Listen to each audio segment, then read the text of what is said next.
And Sleeping Beneath the Bodhi Tree, a Buddhist sleep story of stillness, surrender, and the night the Buddha let go. Chapter 1. The man who stopped moving. He had not eaten in longer than anyone could remember. Not really eaten. A grain of rice here, a few drops of water there, enough to keep the body from ending, but nothing close to enough to keep it alive in any way that mattered. 6 years. That's how long he had been sitting like this, in one forest or another, testing his body the way you might test a rope before trusting it with your weight, pulling harder and harder, waiting to see exactly where it would break. It had broken, not in the way he expected, not in the dramatic way, the way the old stories like to tell it.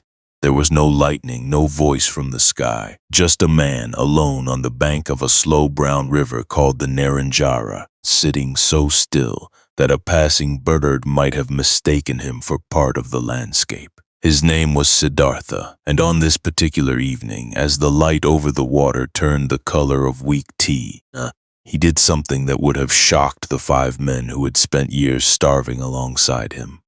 He stopped trying, not stopped caring, not stopped searching, just stopped fighting. You have to understand what 6 years of fighting looks like before you can understand what it means to finally put the sword down. He had left a palace for this, a wife, newborn son he had looked at exactly once before walking out into the dark, because he could not trust himself to look twice. He had studied under 2 of the greatest meditation teachers of his time, mastered everything they had to offer, and found, to their genuine astonishment, that mastering it wasn't enough. There was a ceiling.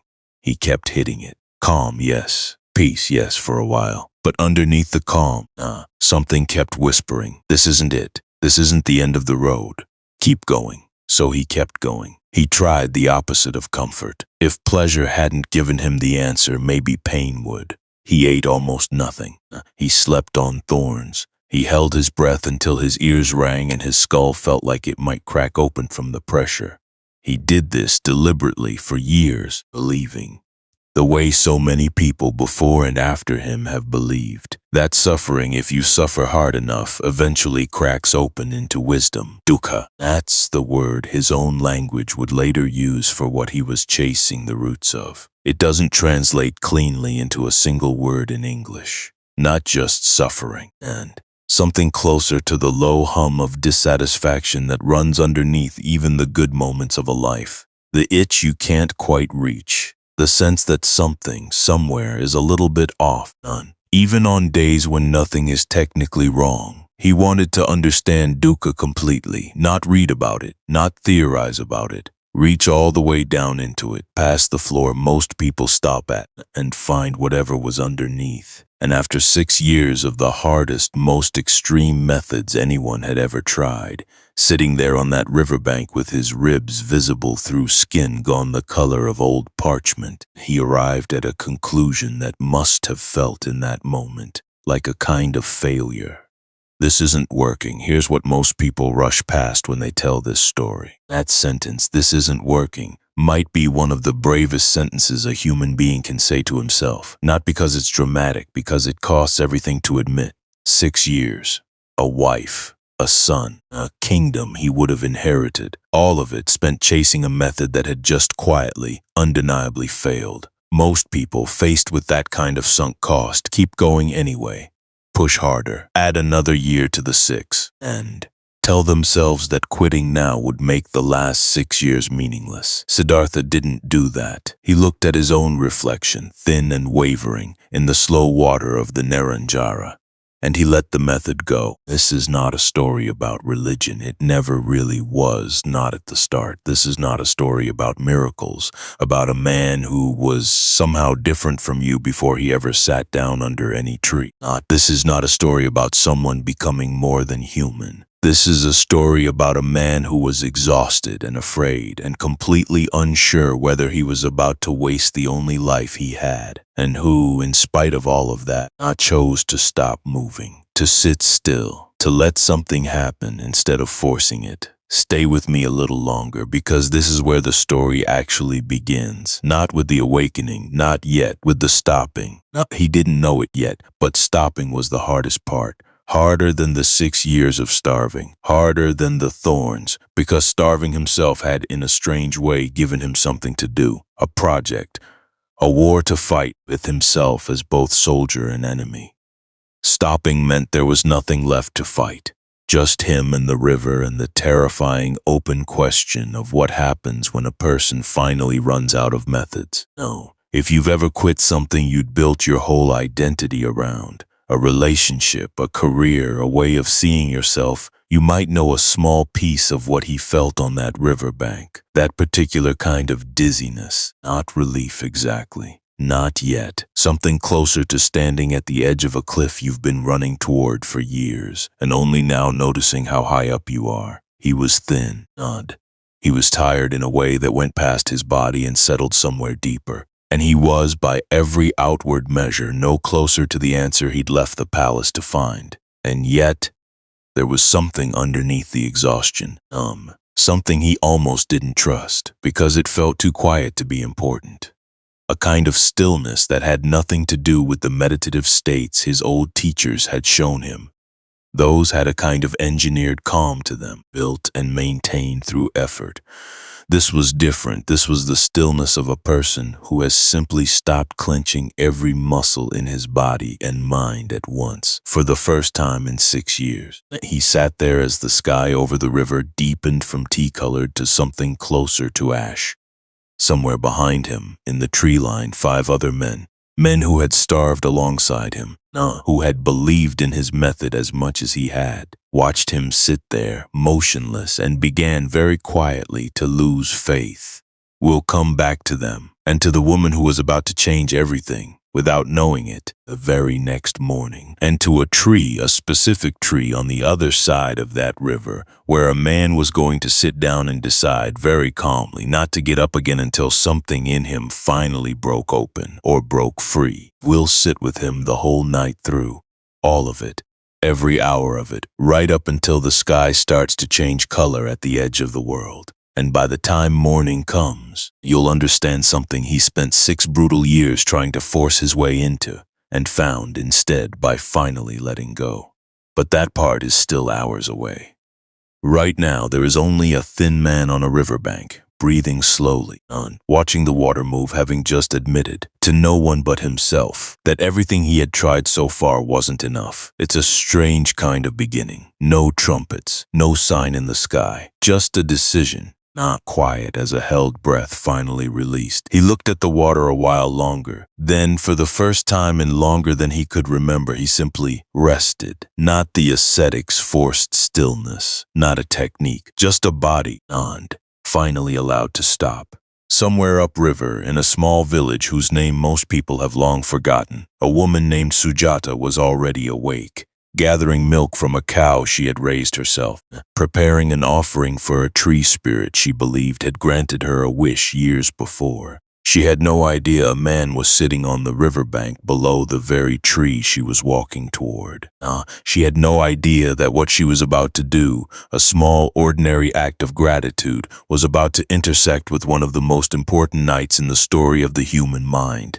Let that settle for a moment. 2 people in 2 different parts of the same morning, both about to arrive at the same tree for reasons that had nothing to do with each other. That's often how the largest moments happen, not through grand design, through small, unremarkable acts colliding at exactly the right hour. The sun would rise soon, and when it did, something ordinary and something enormous were about to happen at almost the same time, in almost the same place. And neither one would have made sense without the other. For now, though, let the man rest. Let the water keep moving past him in the dark. There is no rush here. There was no rush in the original story either, whatever the shortened versions might tell you. It took him one more night of struggle before this river, one more morning of small kindness, and one long night beneath a tree before anything resembling an ending arrived. We have all of it ahead of us. Take your time getting there. He certainly did. Chapter 2. The bowl of milk rice Sujata woke before the birds did. This was not unusual for her. She had been waking before dawn for years, ever since the morning she made a promise to a tree. Here's the story she told herself, the one that had shaped her entire adult life. Years earlier, when she was young and desperate for a child, she had walked to a particular banyan tree on the edge of the forest and made an offering, whispering a wish into its roots the way her mother had taught her. A son she'd asked for, just a healthy son. The wish came true. And in her mind, the tree had granted it. Some spirit living in its branches, watching over the village, had heard her and decided to help. So every year on this same morning, she prepared an offering of milk rice, cooked in a very particular way, and carried it back to that same tree to give thanks. This year, though, something felt different before she'd even started cooking. No, she milked her cow before sunrise, the way she always did. But this year, and she couldn't explain why, not even to herself, the milk seemed to come more easily than usual, more abundant, almost as if the animal wanted to give it. She took this as a good sign. She should have. It was. She cooked the rice slowly in fresh milk the way her mother had shown her, stirring it with a kind of care most people reserve for something they believe is sacred. And when it was ready, she placed it in a golden bowl, her best bowl, saved for exactly this purpose, and set off toward the tree with her servant girl walking a few steps behind her. And here's the part most retellings skip past entirely. Jutta almost didn't go through with it that year. Halfway to the tree, she stopped. Something, call it intuition, call it a passing, call it nothing more than an ordinary case of nerves, made her hesitate. She stood there on the path for a long moment, the golden bowl balanced in her hands, wondering if this year's offering would even matter, whether the spirit, if there was one, was even still listening, whether an offering repeated year after year eventually stops meaning anything and becomes just a habit going through the motions of gratitude. We'll come back to why she almost turned around. It matters more than it seems to right now. She didn't turn around. She kept walking because turning around felt worse than the doubt itself, and because some part of her, the same part that had made the original wish all those years ago, refused to let this be the year she stopped believing. When she reached the tree, she saw a man sitting beneath it. He was not what she expected to see under a spirit tree at sunrise. He was thin, painfully thin, the kind of thin that made her stomach tighten just looking at him, with skin drawn tight over his ribs, sitting in a posture so still and so upright that for one full breath, she genuinely believed she was looking at the tree spirit itself, taken human form to finally show itself to her after all these years of offerings. She fell to her knees right there on the path. Her servant girl, more practical than her mistress, quietly pointed out that this was almost certainly not a god, just a man, an ascetic probably, one of the many wandering holy men who passed through these forests, testing their bodies against hunger and cold in search of something they couldn't quite name. But Sujata, kneeling there with the golden bowl trembling slightly in her hands, wasn't so sure, and honestly, it didn't matter which of them was right. What mattered was what happened next. She approached him slowly. She held out the bowl. Siddhartha looked up at her. He hadn't eaten anything resembling real food in longer than he could accurately measure anymore. His body had been screaming at him for weeks. Not loudly. Screaming takes energy his body no longer had, but in a low, constant, exhausted way, the way a machine makes a sound right before it stops working entirely. He had already made his decision the night before, sitting on the riverbank. The method was finished, and starvation had taught him everything it was going to teach him, and what it had taught him, in the end, was mostly just what it feels like to starve. So when the woman in front of him held out a bowl of milk rice, steam still rising gently off the top of it, he did something the 5 men who'd been fasting beside him for years would have found unthinkable. He took it. Notice what's happening underneath all of it, because this is easy to read past quickly. This was not weakness. This was not him giving up on the search. This was the exact opposite. The same courage it took to admit, the night before, that starving himself wasn't working. And eating the rice took a different, quieter kind of courage. The courage to be seen abandoning a practice everyone around him respected. The courage to feed a body he had spent 6 years punishing, without knowing yet whether doing so would ruin everything he'd worked toward or save it. He ate slowly. Sujata watched him, her fear slowly turning into something like wonder. Still not entirely convinced she wasn't in the presence of something divine. When he finished, he looked at her, really looked at her. The first sustained eye contact he'd had with another human being in longer than he could remember, and he thanked her, simply, quietly. Not the way you'd thank a servant for a task completed, but the way you thank someone who has, without knowing it, just saved your life. She left the golden bowl with him. Some traditions say he set it on the river afterward and watched to see which way it floated, taking the direction as a kind of sign about which way his search should now turn, and walked back toward the village, her heart pounding for reasons she couldn't fully name. She never found out that morning what she had just been part of. She went home, told her family a strange story about feeding a man who might have been a god, and went on with her life. It would be years, maybe longer, before anyone told her what that morning had actually set in motion. Let that sink in for a moment. Sometimes the most important thing a person ever does in their life happens on an ordinary Tuesday, disguised as nothing more than a small act of finishing a routine they'd almost decided to skip. Not far from the riverbank, hidden in the tree line, 5 men had watched the entire exchange. Kondanya was the oldest of them, and the one the other 4 looked to for judgment on matters like this. And he had known Siddhartha since the very beginning of the 6 years, had believed in him. In fact, more completely than the other 4 combined, convinced from the first weeks that this particular seeker was different, was going to be the one who actually found what all of them were searching for. And now he watched that same seeker accept food from a woman's hands like any ordinary hungry man. "He's given up," Kondanya said quietly, and the disappointment in his voice was heavier than anger would have been.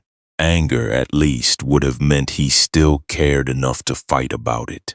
The other 4 murmured agreement, one by one, without much discussion. They made a decision that must have felt at the time like simple common sense.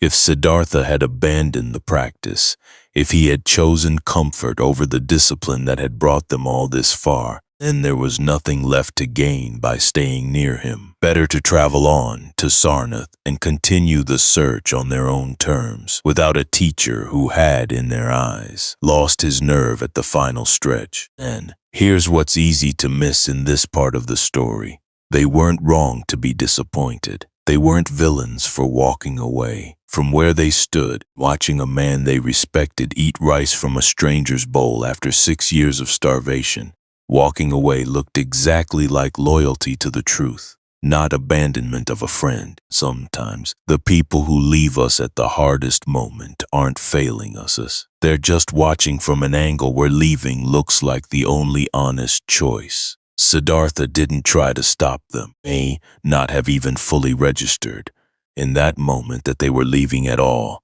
His body and mind were occupied with something far more immediate. The strange, almost dizzying sensation of a stomach finally receiving real nourishment after years of near starvation. He felt for the first time in longer than he could measure something close to strength returning to his limbs. Not full strength, not yet, but enough. Enough to stand, enough to walk, enough, maybe, to try something entirely different from anything he'd tried in 6 years. And just like that, everything gets a little softer. The riverbank, the morning light, even the ache in his own body, all of it eases. Just slightly, the way a held breath eases when you finally let it out.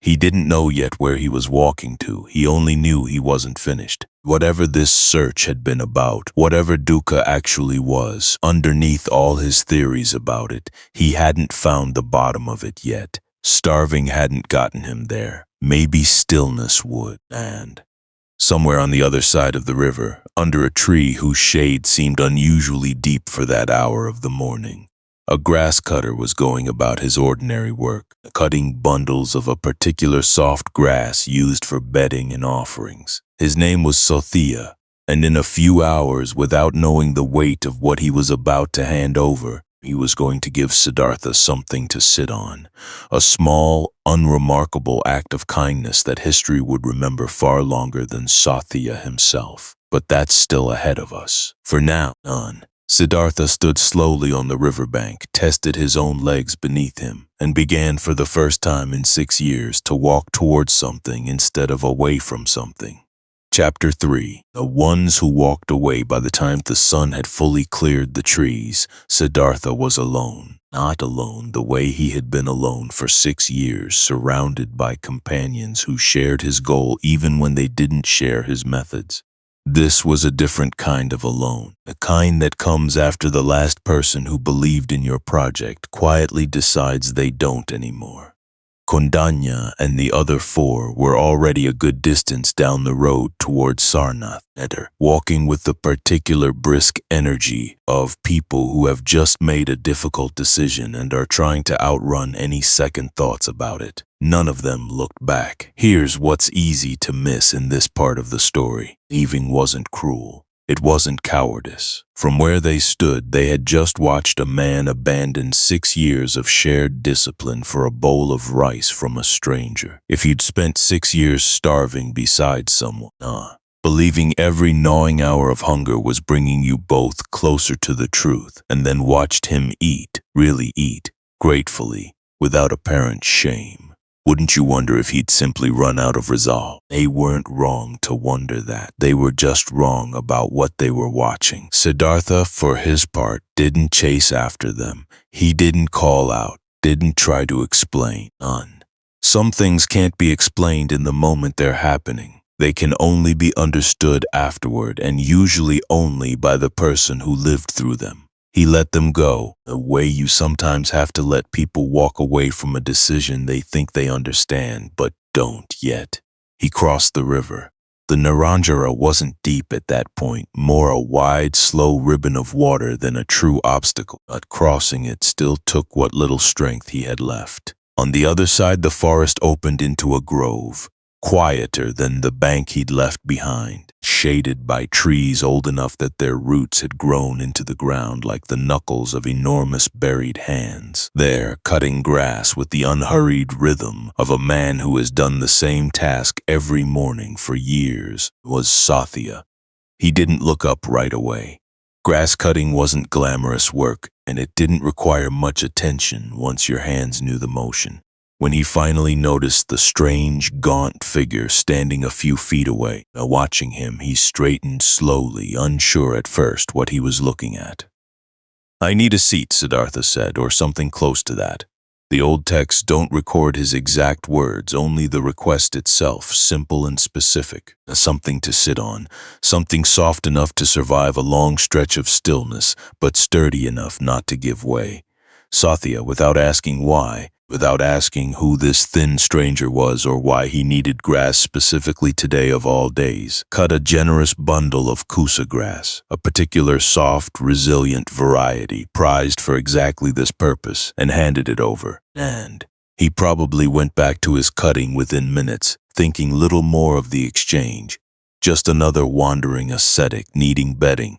This is the part of the story almost nobody remembers, and it's worth pausing on. An unnamed act of ordinary kindness given without ceremony to a man who at that moment looked like nothing more than a beggar. Satya had no way of knowing he had just handed history one of its most important props. There's a smaller detail worth catching here too, and it matters more than it seems. None of the people who shaped this particular morning, Sujata with her rice, the 5 ascetics with their disappointment, Azathiya with his grass, none of them knew what they were part of. They were just living their lives, cooking, judging, cutting grass. And somehow between all of those small, unremarkable choices, something enormous was quietly assembling itself. Siddhartha carried the bundle of grass back toward a particular tree that had, without any obvious reason, been catching his attention for the better part of the morning. It wasn't an unusual tree, not from a distance. A large ficus, what people would later call a Bodhi tree, though it had no such name yet, with wide, heart-shaped leaves and a canopy broad enough to blanket a small gathering in deep shade even at midday. There was nothing about it on the outside that marked it as different from 1,000 other trees in that same forest. But something about it pulled at him. Maybe it was simply the shade. His body, after years of exposure and deprivation, was desperate for shelter of any kind. Maybe it was something less explainable, something closer to instinct than reason. The old accounts don't agree on why he chose this particular tree, only that he did, and that the choice, whatever its cause, turned out to matter more than almost any other decision in the story. He arranged the grass at the base of the tree, facing east, toward the direction the sun would rise from the next morning. Though he likely wasn't thinking that far ahead yet, he sat down, and here is where something shifted quietly, in a way that wouldn't have been visible to anyone watching from a distance. He made a decision, not a plan, not a technique borrowed from Alara Kalama or Uddaka Ramaputta, the two teachers he'd already studied under and outgrown. Something simpler, and in its own way, far more radical than anything he'd attempted in 6 years of extreme practice. He decided he would not get up, not until something changed, not until he understood completely, all the way down to the root, not theoretically but directly, the thing he'd left the palace searching for all those years ago. Whatever it took, whatever happened, he would sit here on this bundle of grass under this tree, and he would not move again until either the answer arrived or he did not survive the waiting.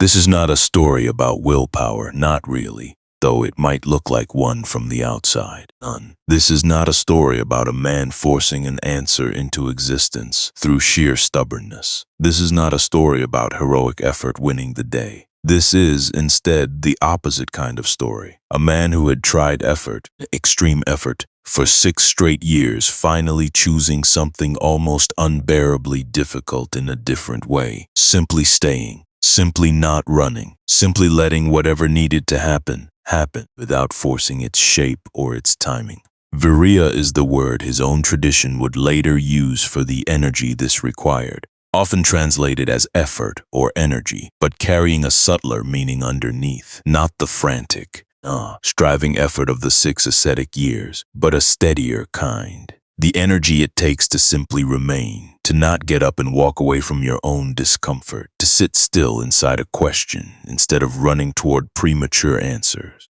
He would need every bit of that steadier energy in the hours ahead. Because the night that was coming, the night we're about to spend with him, hour by hour, was not going to be peaceful in the way people often imagine when they picture a man sitting calmly beneath a tree. It was going to be the hardest night of his life, but we're not there yet. Right now, the mid-morning light, he is simply a man sitting on a bundle of borrowed grass, having just made a promise to himself that he intends to keep no matter what it costs him.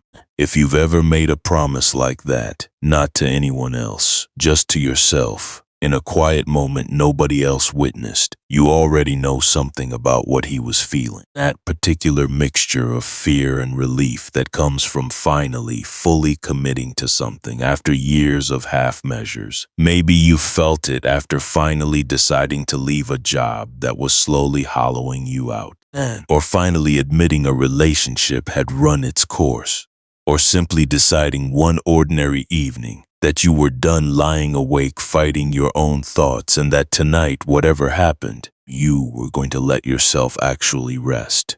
That specific feeling, the terror and the relief arriving together, indistinguishable from each other, is closer to what he felt on that morning than any grand spiritual language usually applied to this moment. He wasn't feeling holy, and he was feeling like someone standing at the edge of the highest dive of his life, having just realized there's no ladder back down. And here's the strange comfort in that. I don't need 6 years of starvation to understand what he was about to go through. You've likely stood at a smaller version of that exact edge yourself more than once. The moment right before you finally stop fighting something. And the moment right before sleep, on a night when your mind has been arguing with itself for hours, and something in you simply stops arguing. That stopping is where this story is headed. Slowly, all night long, we have time. Let's not rush it. The sun climbed higher. The grass beneath him held its shape. And somewhere, not far off in the forest, unseen and unheard, something else was beginning to stir, something that had been waiting, in one form or another, for exactly this moment for a very long time. We'll meet him soon enough. For now, let the morning pass quietly. Let the man rest under his tree. There's no need to hurry toward what comes next. If a moment in this story has already caught you somewhere quiet, Suhata's hesitation, Kandanya's disappointment, or simply a man deciding not to run anymore, I'd love to know which one. Tell me below. And if this kind of slow, unhurried storytelling is the kind of thing that helps you rest, sticking around for the rest of the night ahead helps more of these find the people who need them. Chapter 4. A seat he would not leave. By now you've walked with this man from the river to a tree he chose without fully knowing why. The rice is behind him. The 5 men who left are already miles down the road to Sarnath. Now, what's left is just Siddhartha, a bundle of grass, and a decision he has already made but hasn't yet had to live through. Living through it starts now. He settled into the seat Satya's grass had made for him, crossing his legs the way he had 1,000 times before, in 1,000 other forests, under 1,000 other trees. His body knew this posture the way your body knows the shape of your own bed in the dark, automatically, without needing to think about it. But this time was different, and he knew it even before anything visible had changed. Here's what most people rush past when they tell this story. The vow itself, not the awakening, not the drama of what came after. The vow, the quiet, almost unremarkable moment where a man decides, without an audience, without ceremony, exactly how far he's willing to go. I will not rise from this seat, he told himself, until I am free. Free from what? Exactly, he might not have been able to say precisely, not yet. Free from the low hum of dukkha that had driven him out of the palace in the first place. Free from the endless cycle of craving something, getting it, losing interest, craving the next thing. Free from 6 years of trying to force an answer that had, so far, refused to be forced. He didn't know what freedom would feel like when it arrived. He only knew with a kind of certainty that surprised even him that he wasn't getting up until it did.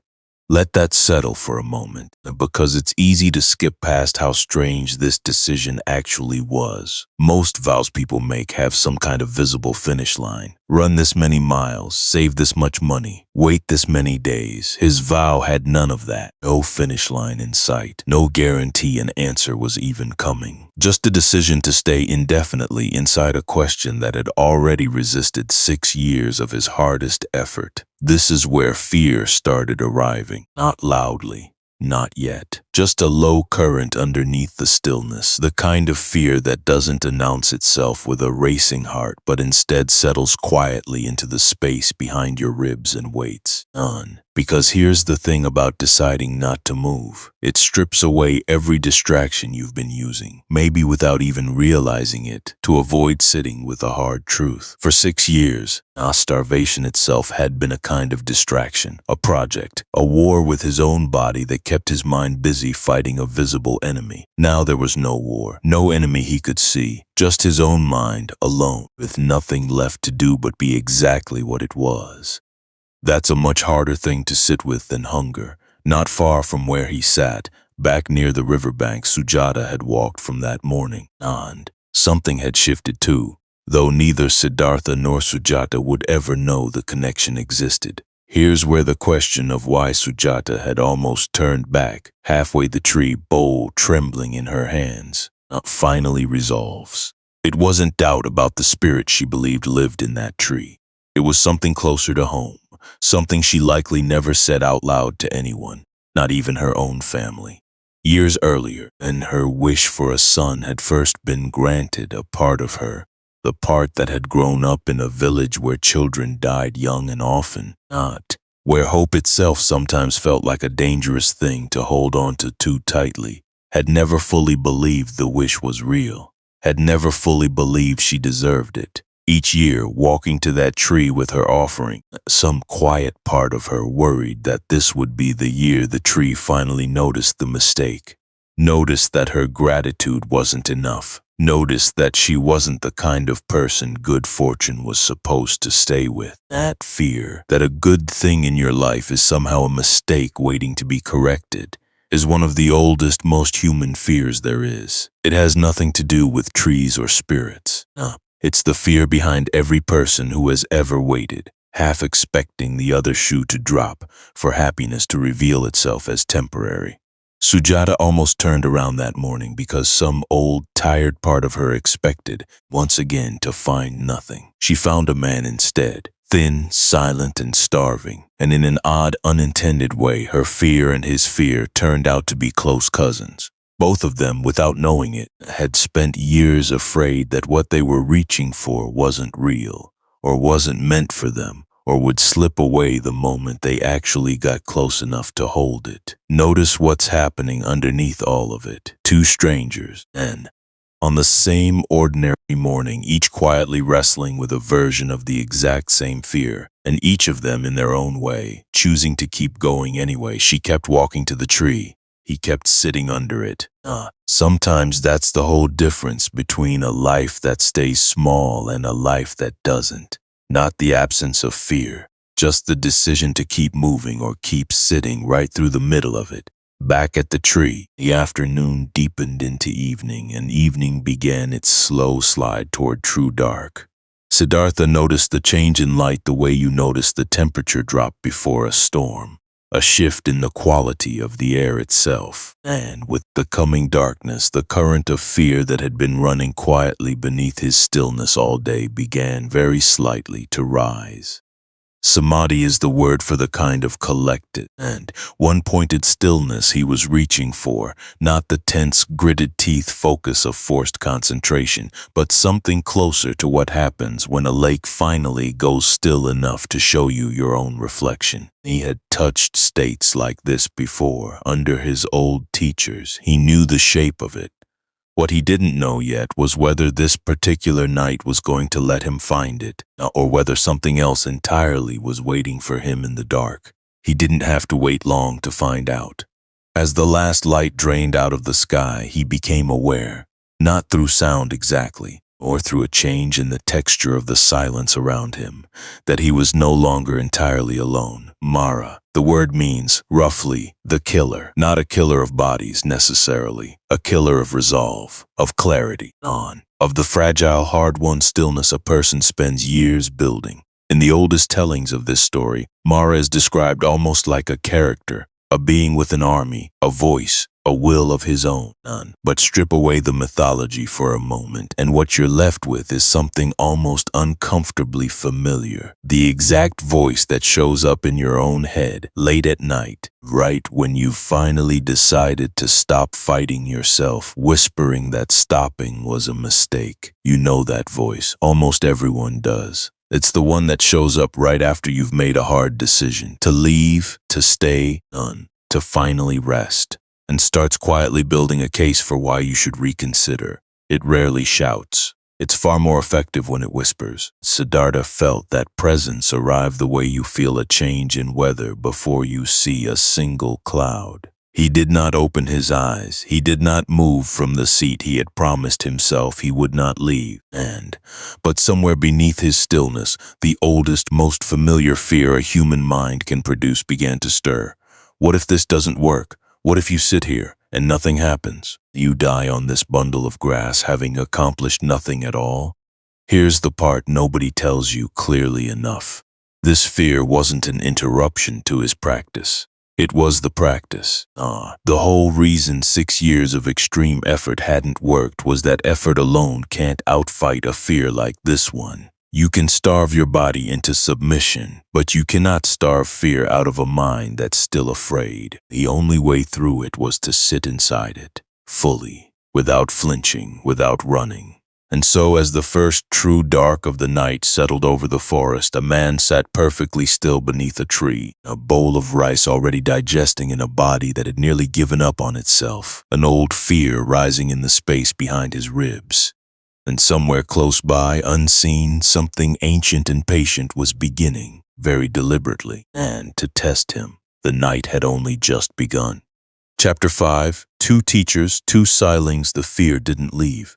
But it didn't win either, not yet. It simply sat there with him the way an uninvited guest sits in the corner of a room, not present, but not yet speaking. In that strange, suspended quiet, Siddhartha's mind did something minds often do when the present moment gets too heavy to hold directly. It drifted backward toward memory, looking for solid ground. And the first was Alara Kalama, the teacher he'd sought out years earlier, not long after leaving the palace. Alara Kalama was famous, genuinely, and widely respected for having mastered a meditative state so deep that practitioners described it as the sphere of nothingness, a level of concentration where the ordinary noise of thought simply stopped, replaced by something vast and empty and by most accounts deeply peaceful. Siddhartha had studied under him with real dedication, and here's the detail scholars still find remarkable: he mastered it fully, and within what the old texts describe as a startlingly short amount of time, he had reached the exact same state Alara Kalama had spent years cultivating, matched his teacher's attainment completely. Alara Kalama, to his enormous credit, recognized what had happened immediately. He didn't downplay it or get defensive about a student catching up to him so quickly. Instead, he offered Siddhartha something remarkable: co-leadership of his entire community of students. "You have reached what I have reached," he said, in essence. "Stay, teach beside me. There's nothing more for you to learn from me, but there doesn't need to be. We're equals now." It was, by any reasonable measure, an enormous honor, a stable life, a respected position, an end to the wandering. Siddhartha turned it down, because underneath the vast still peace of the sphere of nothingness, something in him kept asking a question that state couldn't answer. Is this the end of dukkha, or just a very comfortable place to rest in the middle of it? The nothingness was real. The peace was real. But when he examined it closely, really examined it, the way you check a bridge for weight limits before trusting your life to it, he noticed the state wasn't permanent. It required conditions. It required sitting and quiet, an effort to enter, and it ended the moment those conditions ended. Whatever dukkha actually was at its root, he suspected it wasn't something you could out-meditate. You'd have to actually understand it, uproot it, not just find a peaceful room to hide from it in. So he left, not because Alara Kalama had failed him, because he had reached the ceiling of what that particular room had to offer, and the ceiling, however high, was still a ceiling. He found a second teacher after that, Uddaka Ramaputta, who taught an even subtler, even quieter state, neither perception nor non-perception, a level of stillness so refined that the old texts describe it as barely distinguishable from complete absence of mind altogether. The same thing happened. Siddhartha mastered it faster than anyone expected. And Uddaka Ramaputta, whose own teacher had been his father, and who had inherited the community's leadership from him, offered Siddhartha something even more extraordinary this time: full leadership of the entire community, immediately, without qualification. And once again, Siddhartha said no. Upekkha, equanimity, is the word that comes closest to what he was cultivating and refining across both of these attempts. Not indifference, not numbness, something more like a steady, unshaken evenness of mind that doesn't get knocked over by pleasure or pain. He had genuine equanimity by this point, real skill, real stillness, and it still wasn't enough. Here's the part worth slowing down for, because it says something almost nobody expects to hear about this story. Twice, this man was offered exactly what most spiritual seekers spend their entire lives hoping for: Recognition, not community, an established teacher's blessing to lead. And twice he walked away from it, not out of arrogance, and out of an almost unbearable honesty with himself about the difference between feeling peaceful and actually understanding why suffering exists in the first place. If you've ever left something good, a stable job, a comfortable relationship, a community that respected you, because some quiet, insistent part of you knew it still wasn't quite right, even though you couldn't fully explain why to anyone else, you already understand something about what drove him to keep walking. That kind of leaving rarely looks brave from the outside. Often it looks foolish, ungrateful even, and two teachers had handed him everything a seeker could reasonably want, and he'd turned and walked into the forest instead, towards 6 years of self-imposed starvation that, as we've already seen, didn't work either. And by the time he reached the tree on the riverbank, he had failed by conventional standards in two completely different directions. Too much comfort under his teachers hadn't gotten him there, and too much suffering under his own extreme discipline hadn't gotten him there either. There's the detail here easy to miss, and it matters more than it might seem. He wasn't failing randomly. Each failure was narrowing something. Each dead end was quietly ruling out an entire category of possible answers. It's not found through mastering pleasant states. It's not found through extreme deprivation either. Two enormous doors, both firmly closed now, leaving something in between that he hadn't yet had the courage, or maybe simply the occasion, to try directly. If you're listening to this tonight and you've spent years trying one extreme or another to fix whatever's keeping you up, pushing yourself harder or numbing yourself into stillness, or bouncing endlessly between the two, there might be something quietly comforting in this part of his story. Sometimes the answer isn't hiding at either extreme. Sometimes it's sitting unclaimed in the uncomfortable, unglamorous middle. The place neither total effort nor total surrender quite reaches. The place you only find by finally sitting still long enough to stop reaching for either one. That's exactly where he was now. Under this tree, on this bundle of grass, in the deepening dark with an old half-formed fear rising steadily in his chest. And no teacher left to turn to, and no method left to try. Just him, just the question, and just the decision to stay seated inside it, whatever came. Somewhere in the memory that surfaced alongside these two teachers, one more detail rose up. Smaller, quieter, easy to miss if you weren't paying close attention. A promise. Something he had told himself years earlier, before he'd even met Alara Kalama, back on the very night he first walked out of the palace gates. He hadn't thought about that particular promise in a long time now, but it was there now, sitting quietly at the edge of his memory, waiting for the right moment to surface fully. We'll come back to it. Hold that thought.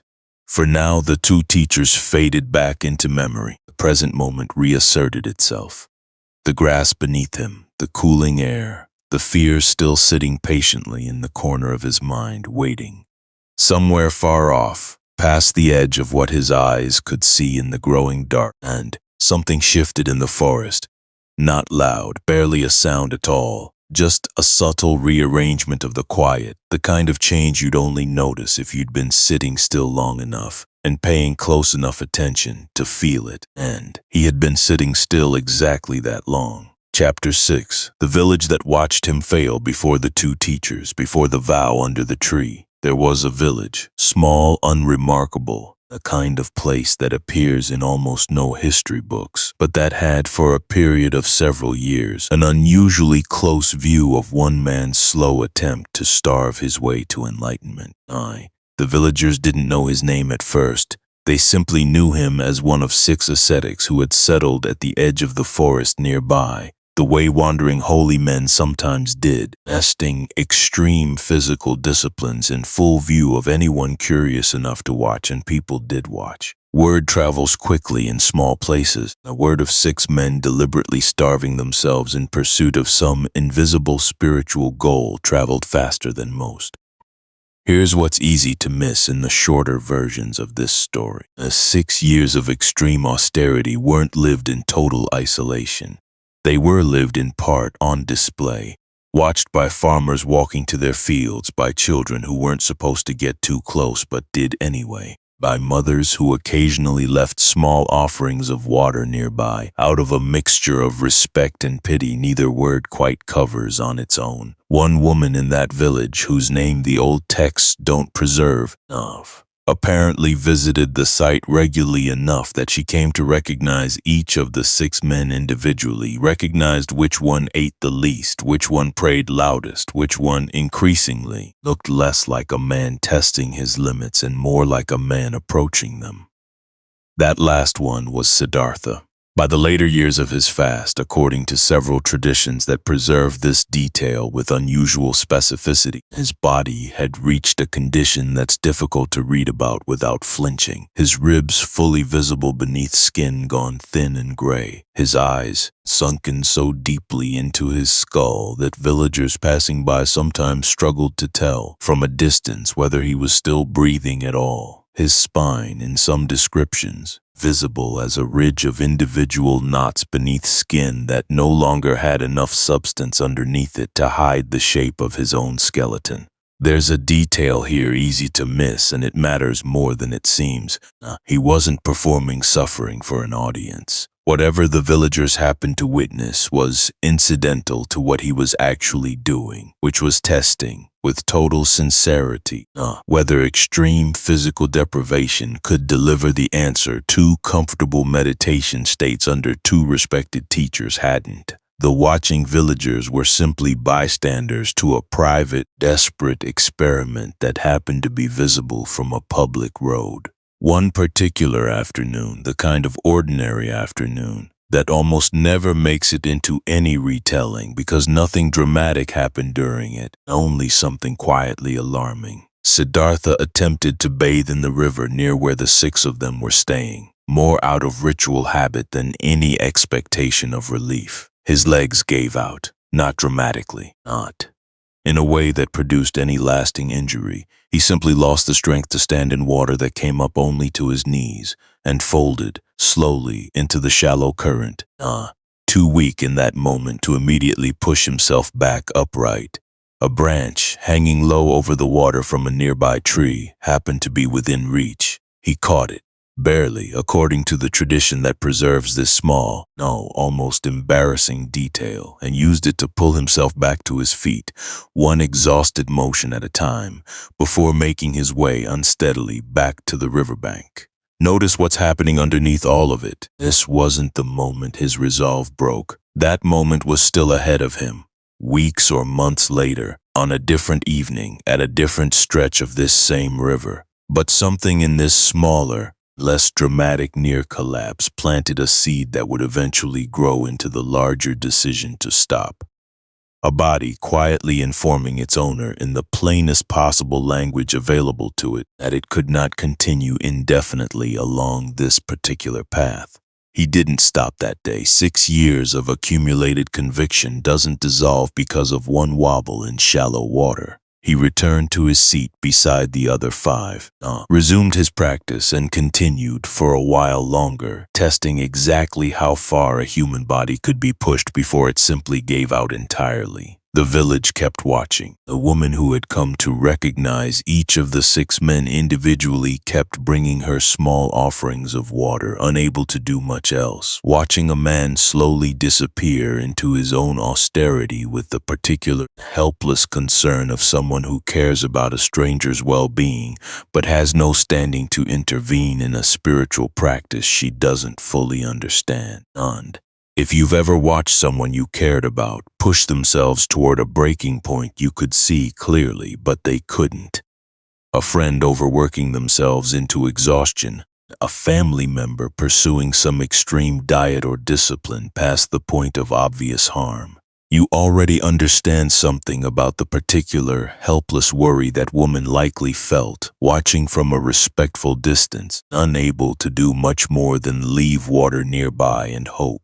Here's the part worth slowing down for. Eventually, watching wasn't enough for her, or perhaps she simply happened to be present at the exact moment things shifted. And Some traditions suggest it was this same village, or one very near it, where word first reached certain households that one of the ascetics, the thin one, the quiet one, the one who'd nearly drowned in shallow water, had finally stopped, had accepted food, had chosen after years of testing extremity to try something else entirely. That something else turns out to be exactly where this story began. A bowl of milk rice, a woman named Sujata, a decision made on a riverbank at the edge of collapse. The village, whatever became of its individual residents afterward, never fully knew what role it had played simply by watching, by leaving water, by caring in whatever small, powerless way was available to people with no power over another person's chosen suffering.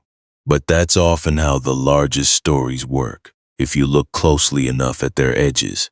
Not one dramatic act of intervention, just years of small, quiet witnessing from people who had no idea they were watching the last stretch of 6 years that would eventually end, not in death by starvation, but in a bowl of rice and a night under a tree that changed how millions of people would eventually think about suffering itself. Chapter 7. What he left in the palace. There's a memory that comes for most people, sooner or later, a deep quiet of night, the kind of memory that doesn't ask permission, doesn't wait for a convenient moment, just arrives, fully formed, the instant your mind finally stops being busy enough to keep it at bay. For Siddhartha, on this particular night, sitting still with nothing left to distract him, it was the palace. Not the wealth of it, or the comfort, or any of the things that make it into most versions of this story as symbols of what he gave up. What came back to him first was smaller than that and far harder to carry. A woman's face, a small, warm weight in his arms, sleeping. Her name was Yasodhara. They had grown up together, married young, the way royal children in that era often did, and whatever this story eventually became in the mouths of monks and scholars centuries later, that private moment on the riverbank, she wasn't a symbol of anything. She was simply someone he had loved and left in the middle of the night without saying goodbye. Here's the part almost every version of this story tells quickly, almost apologetically, as if lingering on it too long might make Siddhartha look less admirable. He had a son, an infant, only days old, named Rahula. On the night Siddhartha decided to leave the palace for good, he went to the doorway of Yasodhara's room, looked in at the two of them sleeping together in the dark, and did not go inside. He told himself at the time that if he went in, if he lifted his son even once, felt that particular weight settle into his arms, he would never find the strength to leave. So he stood in the doorway a long moment looking, then he turned and walked away, and did not hold his son at all before disappearing into the night. Let that sink in for a moment, because it's easy to rush past on the way to the more dramatic parts of this story. A father choosing not to say goodbye to his own newborn son, because he was afraid that goodbye would break something in him that couldn't be repaired in time to leave. This is not a story about a man escaping a life he didn't want. This is not a story about someone abandoning people who didn't matter to him. This is not a story about coldness or indifference or an easy walking away. This is a story about a man who loved deeply enough that leaving required an almost unbearable act of will. The kind that leaves a permanent, aching mark on the person who does it, whatever comes afterward to justify it. And sitting there under the tree years later, that ache hadn't gone anywhere. It had simply been buried under 6 years of physical suffering loud enough to drown it out. Now, in the quiet, with nothing left to drown it, it surfaced whole. He thought of his father, King Suddhodana, too, an old man now, if he was even still alive, who had tried everything in his power years earlier to keep his son from ever encountering suffering at all. Beautiful palaces, every comfort, careful efforts to shield him from illness, old age, and death in the hope that a life free of visible suffering would keep his son content to simply inherit the kingdom and rule it well. It hadn't worked it couldn't have worked. Suffering doesn't stay hidden forever, no matter how carefully you build the walls meant to keep it out. Siddhartha had eventually seen what his father tried so hard to prevent him from seeing. An old man, bent and frail, a sick man suffering visibly, a corpse being carried to its burial. And once he'd seen those three things, really seen them, without the comfortable distance most people managed to keep from their own future, nothing about the beautiful palace could satisfy him again. And his father had built a kingdom to shield him from dukkha, and dukkha had found him anyway, the way it eventually finds everyone, regardless of the walls built around them. And tanha is the word his own tradition would later use for the craving underneath so much of human suffering. Not just craving for pleasant things, but the deeper, more exhausting craving for things to simply stay the way they are. His father had craved permanence for his son's happiness. Siddhartha, before he left, had likely craved it too in his own way. A desire for the good moments of his life with Yasodhara and Rahula to simply continue unchanged, forever. But nothing continues unchanged forever. Not palaces, not marriages, not even the deepest sleep of an infant son. Everything he loved in that palace was, even then, already quietly changing, the way everything always is, whether we notice it or not. This is where metta, loving kindness, enters the memory too, though it might not look like the version of loving kindness most people expect. Leaving Yasodhara and Rahula wasn't an act of loving them less. In its own strange, difficult way, it was the opposite. A wager that if he could find whatever it was he was searching for, might eventually be able to offer them, and everyone else he loved, something far more valuable than a kingdom. An actual answer to why the good moments always end, and what a person is supposed to do with that ending besides simply grieve it forever. Whether that wager would pay off was still, on this particular night, entirely unknown. He was 6 years in, and so far, the wager had cost him everything and returned nothing but hunger and 2 more teachers he'd had to walk away from. Sitting under the tree, he let the memory of Yasodhara's sleeping face rise fully, without pushing it away this time. There's something worth noticing in that choice. After years of running from difficult feelings through extreme physical discipline, he was, for possibly the first time, simply letting a painful memory exist fully without trying to fix it or flee it. That quietly was its own kind of practice, maybe the most important one so far. He thought of Rahula's small weight, the weight he'd refused to feel that final night in the palace, and felt something like grief move through him. Not sharp, not overwhelming, just a slow, tired ache.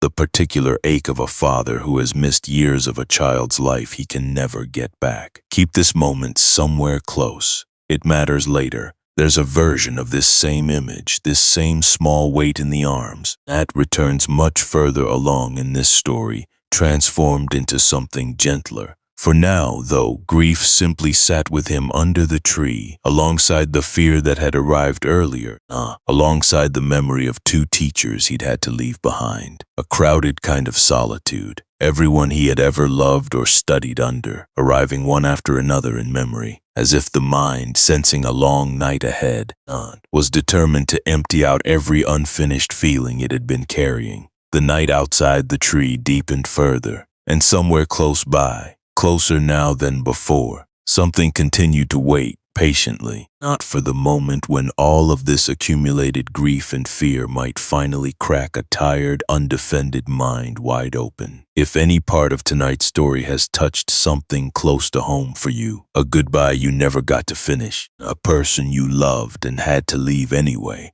I'd love to hear about it whenever you're ready to share. And if this kind of slow storytelling is helping you settle into the night and staying with the story through what's coming helps it find more people who need exactly this right now. Chapter 8. The night he walked out. We've already sat with the ache of that night. Yasodhara sleeping, Rahula's small weight he chose not to feel. But there's more to that night worth knowing now, more of what actually led him to the doorway he eventually turned away from. It didn't happen all at once. Nothing this large ever does. And for years before that final night, Siddhartha had lived inside a palace built quite deliberately to keep certain things out. His father, King Suddhodana, had arranged it that way on purpose. Every illness kept from view. Every funeral procession rerouted around the palace grounds. Every elderly servant quietly retired before age could visibly bend their back in front of the young prince. It was an extraordinary, sustained act of engineering, built entirely around a single hope that a life free of visible suffering would keep a gifted son content simply to inherit and rule. For a long time it worked. Siddhartha grew up surrounded by comfort, married Yasodhara, and by most outward measures lived exactly the life his father had built for him to want. Then, on 4 separate occasions, the old texts call them the 4 sights, though they likely unfolded across a longer stretch of time than any single dramatic day. The careful architecture of that shelter cracked. The first crack came during a rare trip outside the palace grounds, not arranged, so he could see something of the kingdom he would one day rule.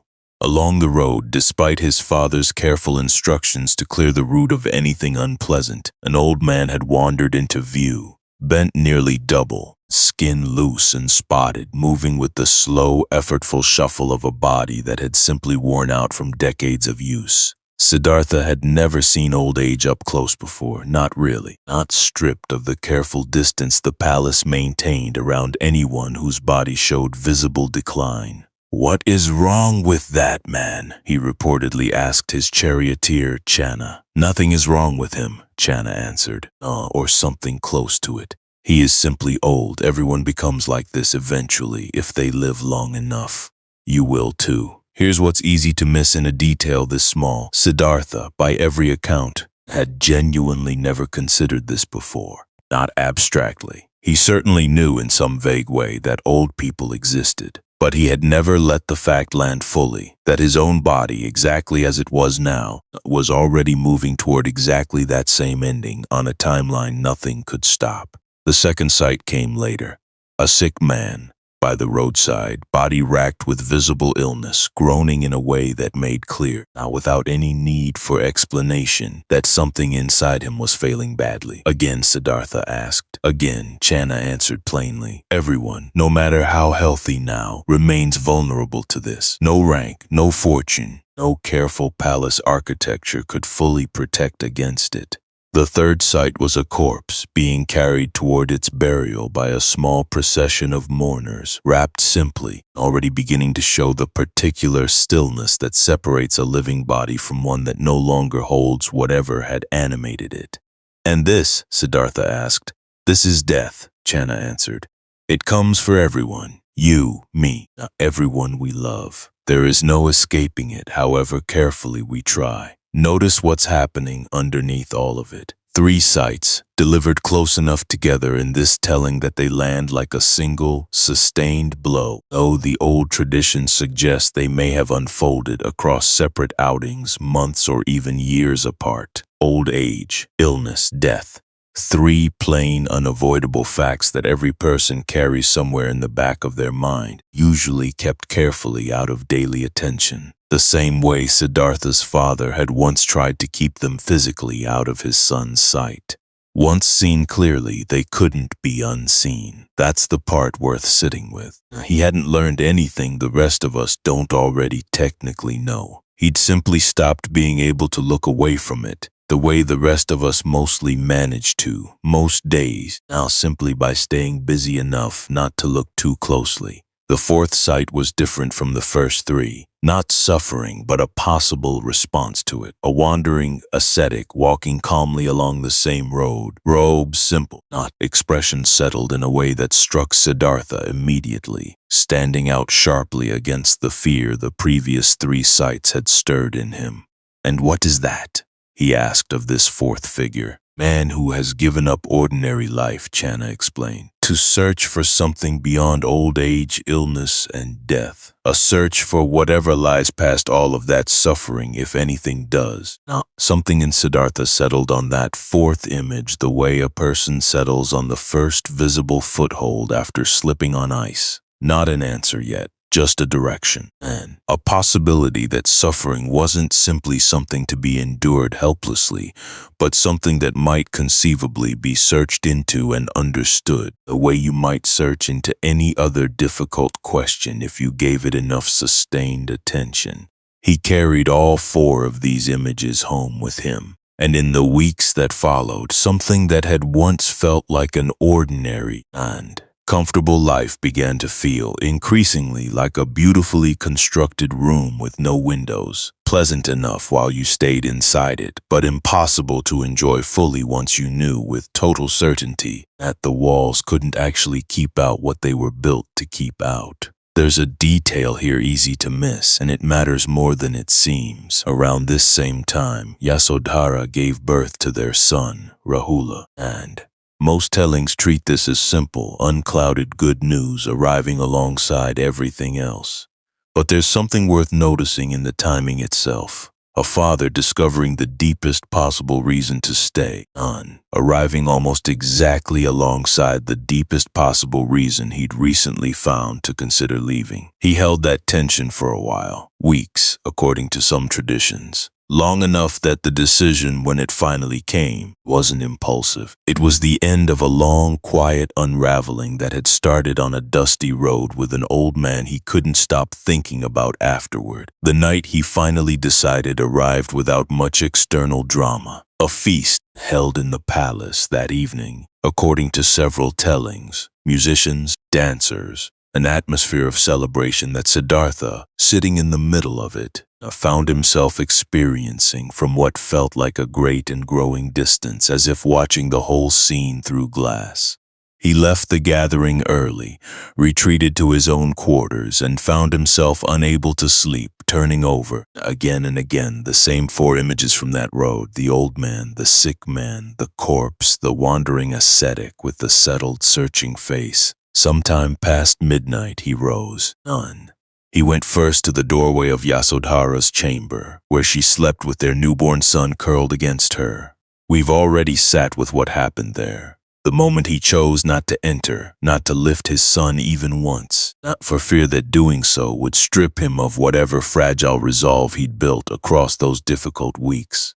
What we haven't sat with yet is what happened just after that doorway. He found Channa, woke him quietly, and gave the instruction that would set the rest of this entire story into motion. Saddle Kantaka tonight. Now, before anything in him had the chance to reconsider, Channa, half asleep, initially assumed some urgent errand had arisen. It took him a moment to understand what his prince was actually asking: to leave, permanently. Tonight, without ceremony, without saying goodbye to anyone who might try, understandably, to stop him. He didn't try to talk Siddhartha out of it. No, whatever their relationship had been across the years, closer to friendship than most royal servant relationships typically allowed.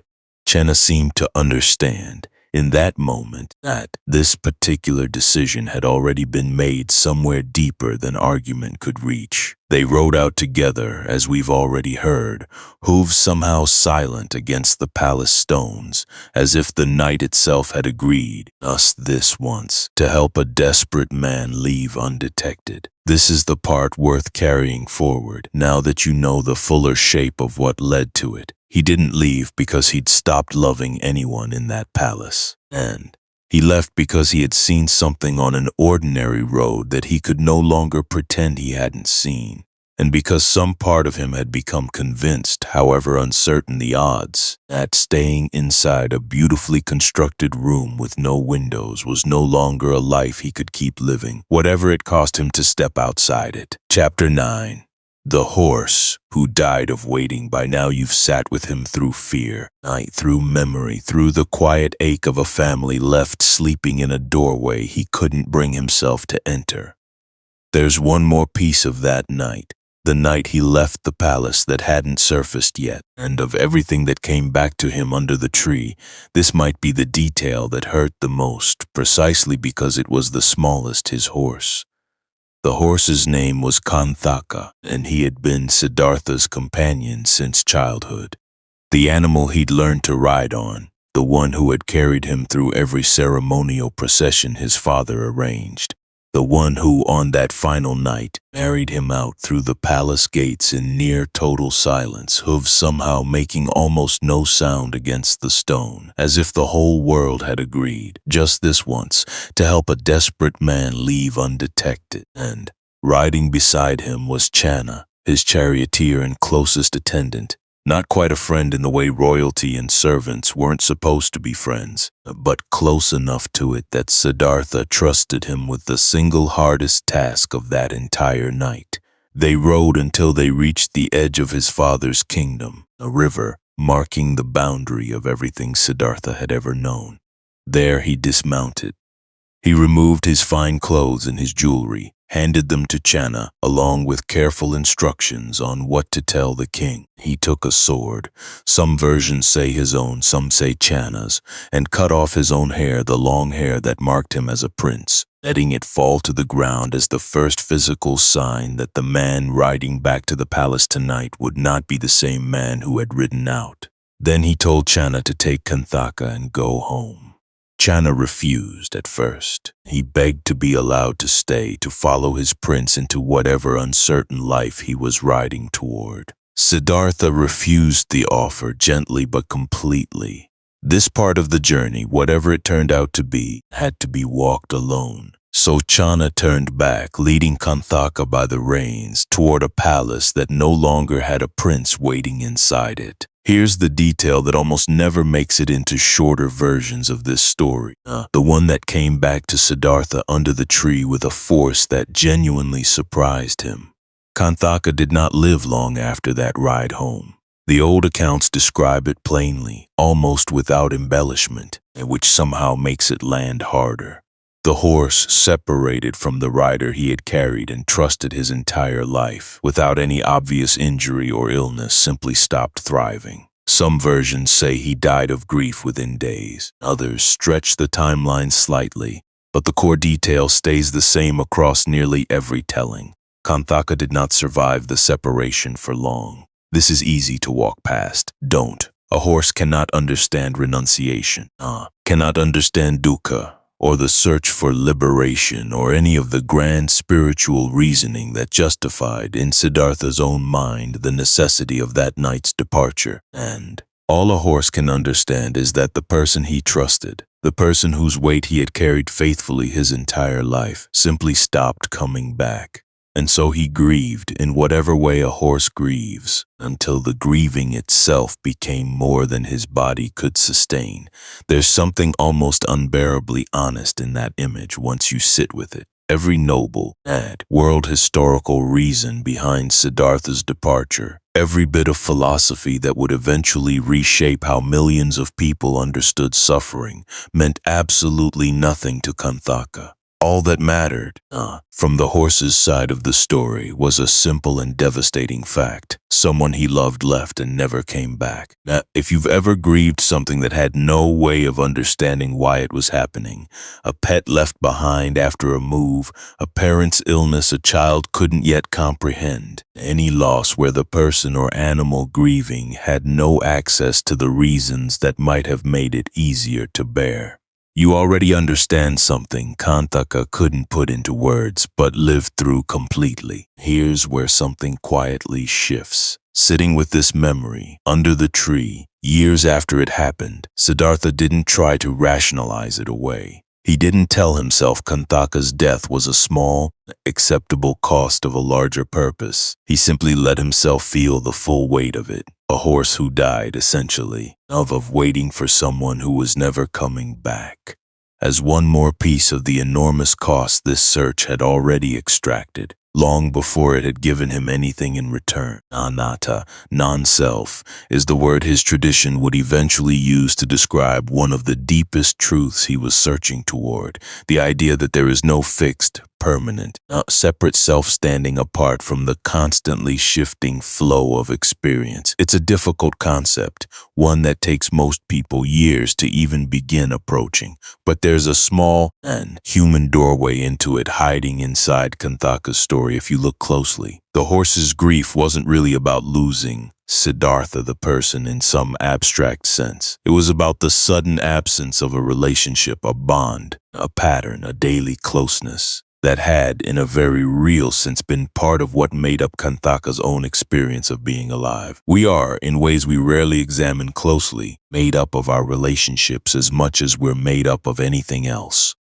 Take enough of them away, suddenly and completely, and something in us, human or horse, can genuinely start to come apart. This is part of what he was sitting with under the tree as the night deepened around him. Not just his own grief, but the grief he had caused, spreading outward from his own decision like ripples from a stone, dropped into still water. Yasodhara's grief, Rahula growing up without a father, Chana walking a grieving horse home alone, Kanthaka, none who simply couldn't survive the absence. None of this made his decision to leave wrong, necessarily, but it made it heavier than most tellings of this story allow it to be. There is a real cost to walking away from what you love in search of something you can't yet name or guarantee. Pretending otherwise does a disservice to everyone who paid that cost alongside him. Metta, loving kindness, surfaced again here in a different shape than before.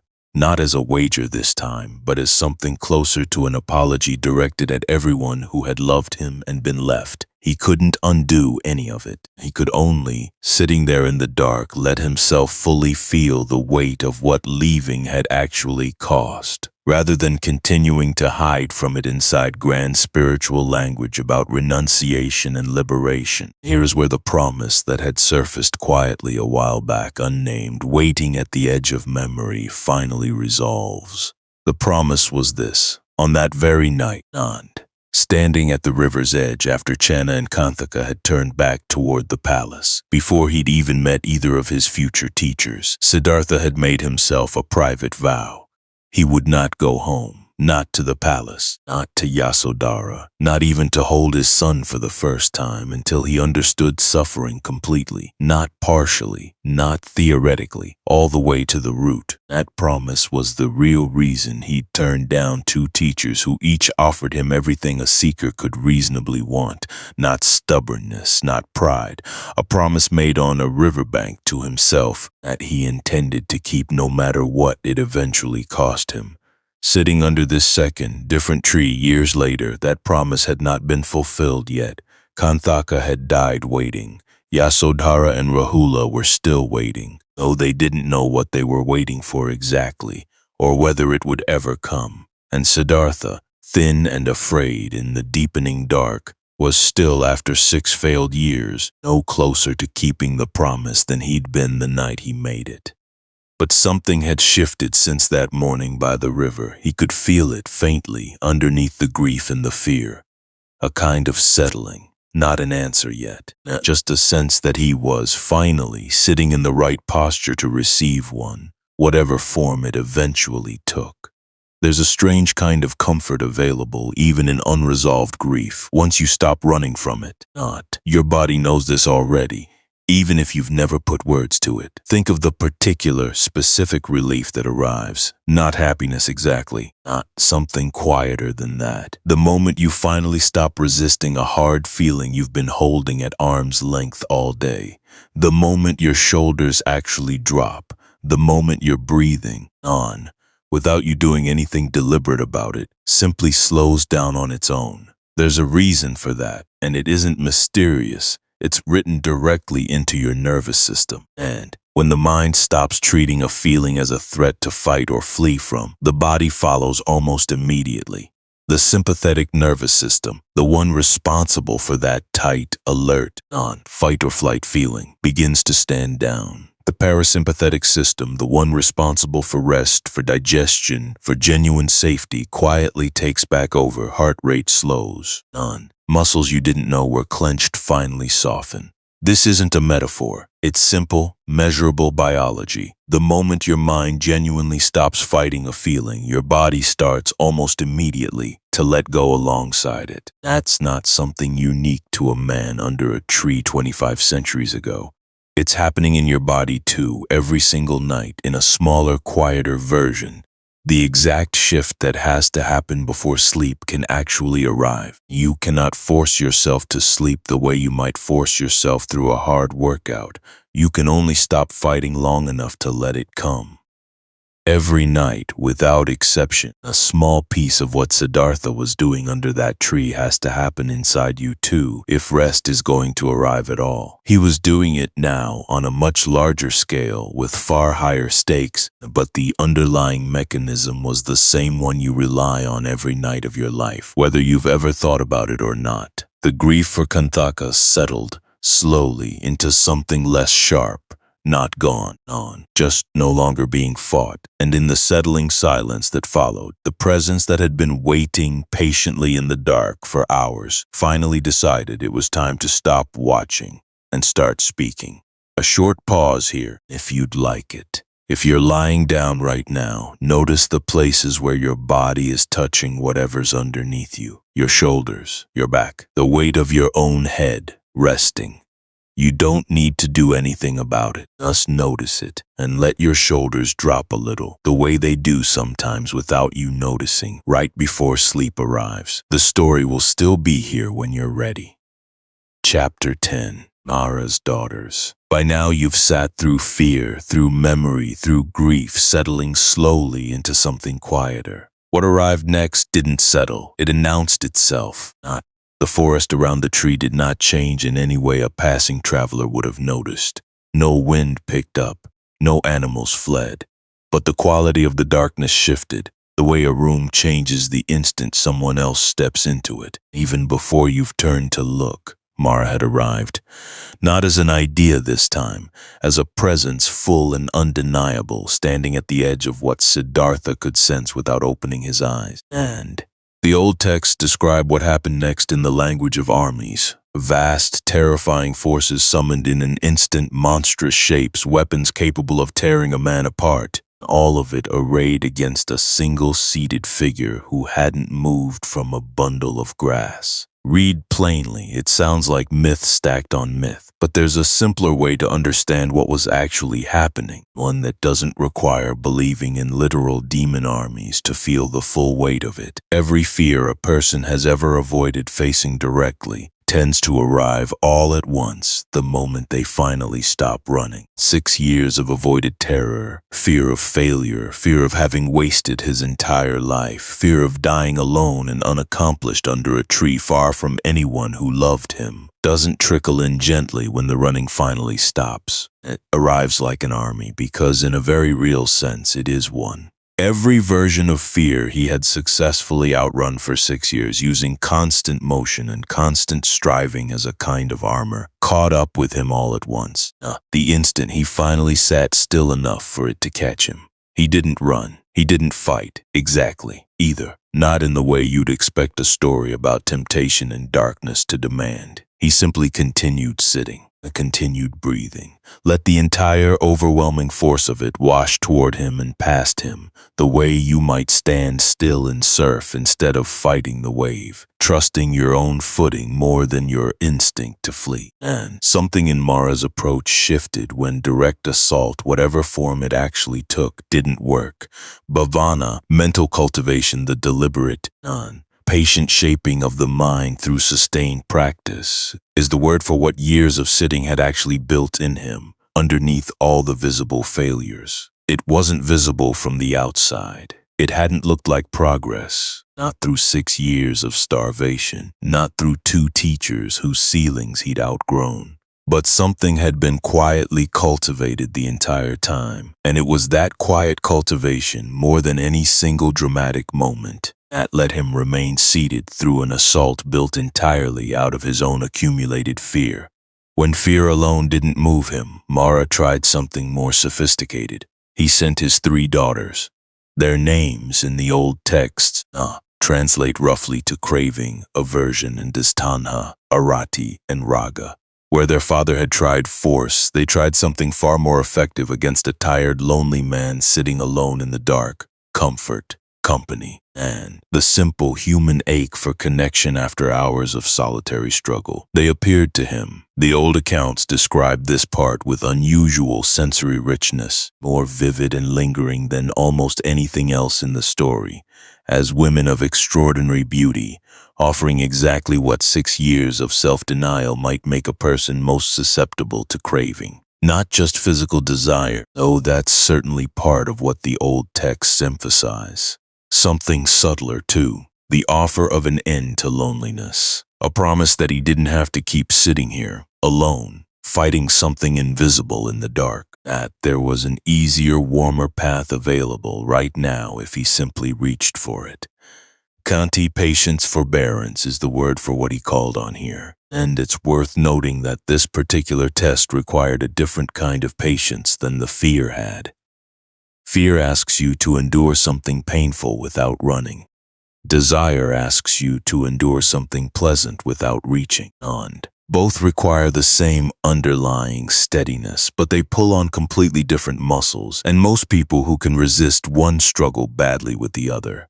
He resisted both, though not, according to the old texts, through gritted teeth willpower. Something closer to simply seeing clearly what was actually being offered, and recognizing it without judgment or self-congratulation as another version of the same trap that had kept him circling for 6 years. Another attempt to fill dukkha's low, constant hum with something external, rather than actually understanding where that hum came from in the first place. The daughters, unlike their father's army, did not vanish all at once. They lingered, according to some versions of the story, and trying different approaches, testing different angles of appeal. Here's a detail almost no version of this story lingers on, but one worth noticing. The youngest of the 3 daughters, the old accounts suggest, eyed something different from her sisters. Not seduction exactly. Something quieter. She leaned close in the telling, passed down through certain traditions, and whispered something to him that the texts don't fully record. A single sentence, meant only for him, before she too finally withdrew into the dark alongside her sisters. We'll come back to what she said. It's smaller than it sounds, and it matters more than it seems. When the daughters finally left, whether they simply gave up, or whether something in Siddhartha's stillness made clear that nothing they offered was going to move him, the forest went quiet again in that particular way that follows any large disturbance. Not peaceful quiet, exhausted quiet, a kind of silence that comes after a storm has passed through, leaving you upright but shaken, uncertain whether the sky is truly clear or simply pausing. He remained seated. His body had endured 6 years of extreme physical discipline, and in some strange way that endurance had prepared him, without his realizing it at the time, for exactly this kind of test. Not a test of the body anymore, but of a mind's willingness to stay present through both terror and temptation, without reaching for either the exit or the reward. Something deeper is happening underneath this particular part of the story. Fear and desire are often treated as opposites, but they function almost identically in the nervous system. Both pull you out of the present moment. Both promise that reality right now isn't enough, that you need to either flee from it or grab for something more. Mara's whole strategy, whether you read it as literal demon or psychological metaphor, was built entirely on that single insight. Most minds can be moved eventually by one of those 2 levers if you pull hard enough and long enough. His mind that night refused to be moved by either. None. If you've ever lain awake at night, caught between anxious thoughts pulling you toward fear and restless cravings pulling you toward some kind of distraction, reaching for your phone, replaying an old conversation, imagining an escape from wherever you currently are, you felt a small everyday version of exactly what he was up against. The 2-front battle between running from discomfort and reaching for relief. Most people give in to one or the other, usually within minutes. He didn't. Not this night. Not yet. Anyway. Because the night, as it turned out, still had one more challenge to offer before it was finished with him. And if any part of tonight's story is helping you feel a little more at ease with your own restless thoughts, letting the video keep playing in the background is the simplest way to let it keep doing that. Somewhere behind him, the direction of the riverbank he'd crossed that morning, the earth itself seemed to hold its breath, as if waiting to see whether it would be called upon to settle what was coming next.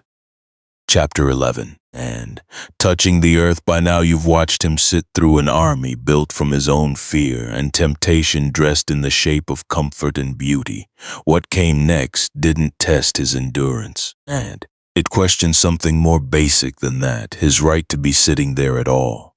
Mara, having failed twice, tried a different argument entirely. Who gives you the right to this seat, he demanded. Not, according to the old texts, not a metaphorical question, but something closer to a legal challenge, delivered with the full weight of his ancient authority. Mara claimed dominion over this world, over its pleasures and its sufferings alike, and he demanded proof, real, verifiable proof, that Siddhartha had any legitimate claim to the awakening he was reaching for. What witness could Siddhartha call on, Mara asked, to confirm that he deserved this, that any of the countless small acts of generosity and discipline across his many lives had actually happened, actually counted for something, actually earned him the right to sit here challenging the very ruler of this world. It's worth pausing on how sharp this particular test was compared to what came before. Fear had tried to make him flee. Ire had tried to make him reach for comfort instead of clarity. This third test aimed somewhere quieter and more corrosive. Doubt about whether he had ever deserved to be here in the first place, whether any of his effort had actually mattered, or whether he was simply a starving, exhausted man, deluding himself into believing his suffering meant something it didn't. That particular flavor of doubt. Maybe none of this has counted for anything. Maybe you don't actually deserve what you're reaching for. Might be the quietest, most corrosive of Mara's entire arsenal. Precisely because it doesn't need an army or a beautiful face to work. It just needs you alone in the dark, already tired, willing to believe the worst about your own worth. Siddhartha had no human witness to call on, no community of supporters standing nearby who could vouch for a lifetime. Many lifetimes, in the tradition's telling, of quiet generosity and discipline. He was, in every visible sense, exactly what Mara accused him of being. Man alone, with no proof beyond his own conviction. So he did something that has become one of the most recognizable images in the entire tradition that grew from this night. He reached down, and he touched the ground with his right hand, fingers extended toward the earth itself. Bhuma Sparsha, earth touching, is the name given to this gesture, and it's worth sitting with what it actually meant, not stripped of any later religious elaboration. He wasn't calling on a human witness because he had none available. He called on something larger and in its own way far more reliable. The earth itself, which had been present for every single moment of every life he had ever lived, every quiet act of generosity, every small discipline, every fall and recovery across more lifetimes than any human witness could ever have observed directly. You, he said, in essence, to the ground beneath him. You were there, you know. The old texts describe what happened next with startling, almost cinematic imagery. The earth itself responding, trembling, and from within it, rising up, a goddess, Vasundhara, in some traditions called Phra May Thorani, emerging to bear witness on Siddhartha's behalf. In the most vivid versions of the story, she wrings out her long hair, and from it pours the accumulated water of every act of generosity Siddhartha had ever offered across countless lifetimes, enough water, the old poets insist, to overwhelm Mara's entire army and force it into retreat. Read plainly, and without needing to take the flood of water literally, there's something enormously powerful hiding inside this image. When every human witness fails you, when there's no one left who can vouch for your worth, your effort, your right to be exactly where you are. The ground underneath you has still been there the entire time. Every quiet, unwitnessed act of decency you've ever done in your life left some trace, whether or not a single other person noticed it happening. You don't actually need Mara's permission, or anyone else's, to know that those moments were real. Vimutti, liberation, release, begins to enter the story directly here, not for the first time. Not the full liberation still hours away, but a smaller, crucial release. Freedom from needing anyone else's validation to know your own worth is real. That particular freedom, on its own, would have been remarkable even if the night had ended right there. It didn't end there. Mara's army, whatever it had actually consisted of, literal or otherwise, finally withdrew, not defeated in some final permanent sense. The old texts and later traditions make clear that Mara would return again, in smaller forms, for the rest of Siddhartha's life, but defeated for tonight. Defeated in this particular test, on this particular seat, beneath this particular tree. Here is where the whisper from Mara's youngest daughter, held back until now, finally resolves. What she'd whispered, according to the tradition that preserves this smallest of details, wasn't a threat or a final temptation or anything designed to unsettle him further. It was something closer to a quiet, almost reluctant observation, offered by someone who had watched him refuse everything her father and her sisters had thrown at him. He already knows he's safe. That's all. No dramatic revelation. No secret that changes everything. Just a young woman, sent to tempt a man who couldn't be tempted, noticing almost against her own purpose that whatever safety her father and sisters had been trying to threaten or seduce out of him was already fully present, before any of them had arrived. Let that sit with you for a moment, because it's easy to expect more from a moment like this, a bigger reveal, a more dramatic secret. But some of the most important truths in any long night arrive exactly like this one did. Quiet, almost accidental, easy to miss if you're waiting for something louder. The earth settled back into ordinary stillness. Vasundhara, having borne her witness, returned to wherever she had come from. Mara's presence, so overwhelming only minutes before, thinned into something you could almost mistake for simple night air. And Siddhartha remained seated, not exactly where he had been the entire time, his right hand still resting against the cool ground beneath him. Something had shifted decisively now, in a way the earlier tests hadn't quite managed. The fear was still there, somewhere, in whatever residue 6 years of struggle leaves behind. The old ache for Yasodhara and Rahula hadn't disappeared either. But underneath both of those, now something steadier had taken hold. Not a state he was forcing himself to maintain through effort, the way his old teacher's peaceful states had required, but something closer to ground itself, and something that didn't need to be maintained at all, because it wasn't going anywhere. The night was not over, not by a long distance, but the hardest external tests, fear, desire, a challenge to his very right to be there, had passed. What remained now was quieter, and in its own way, even more demanding. The long, unhurried work of actually seeing clearly all the way down into the thing he had left the palace 6 years earlier to understand.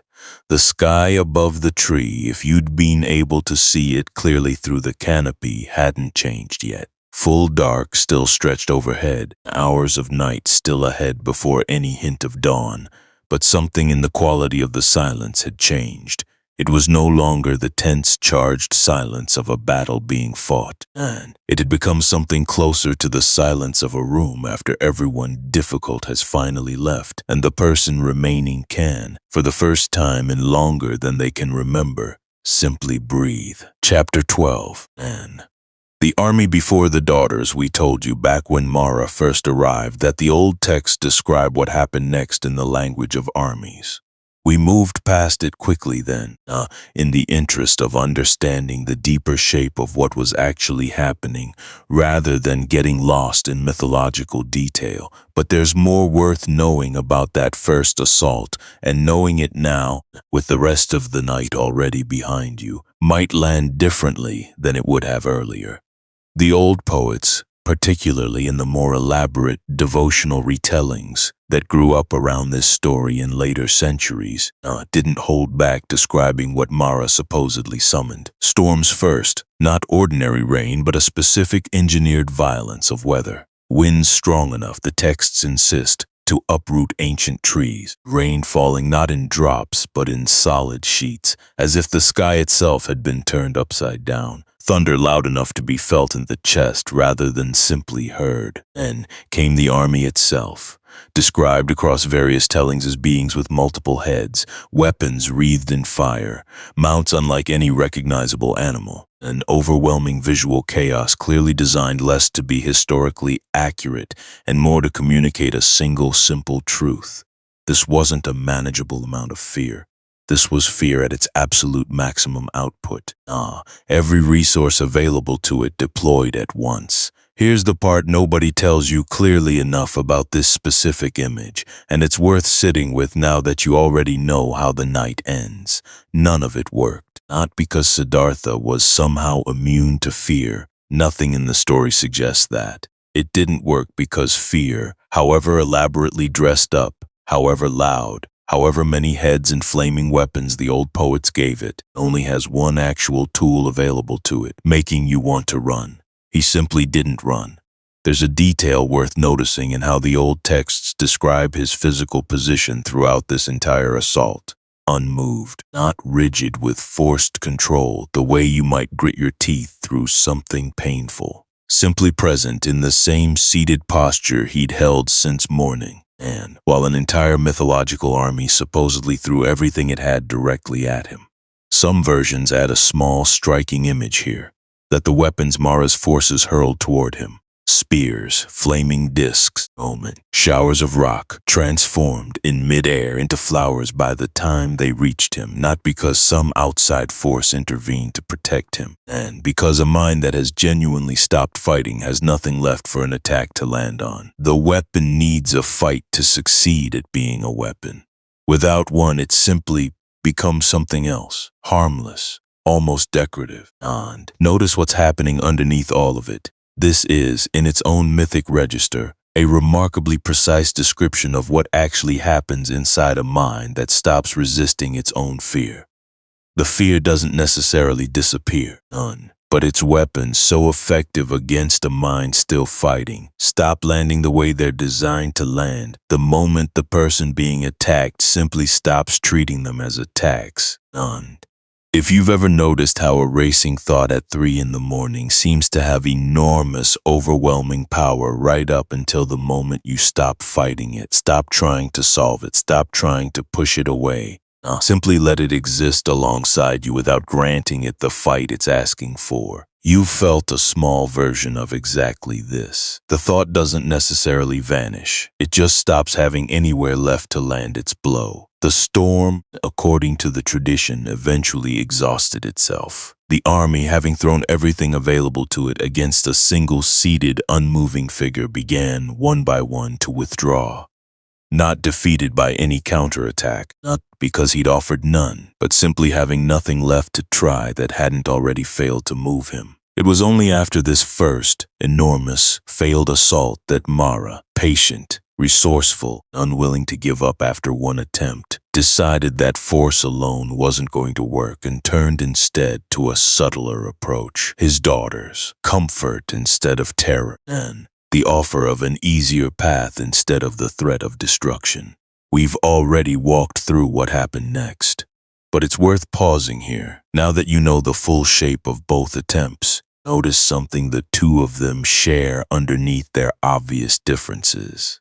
Terror and comfort are opposite strategies, but they're aimed at exactly the same target. Convincing a mind that the present moment, exactly as it is, isn't enough. That something needs to change through fleeing or through reaching before real peace becomes possible.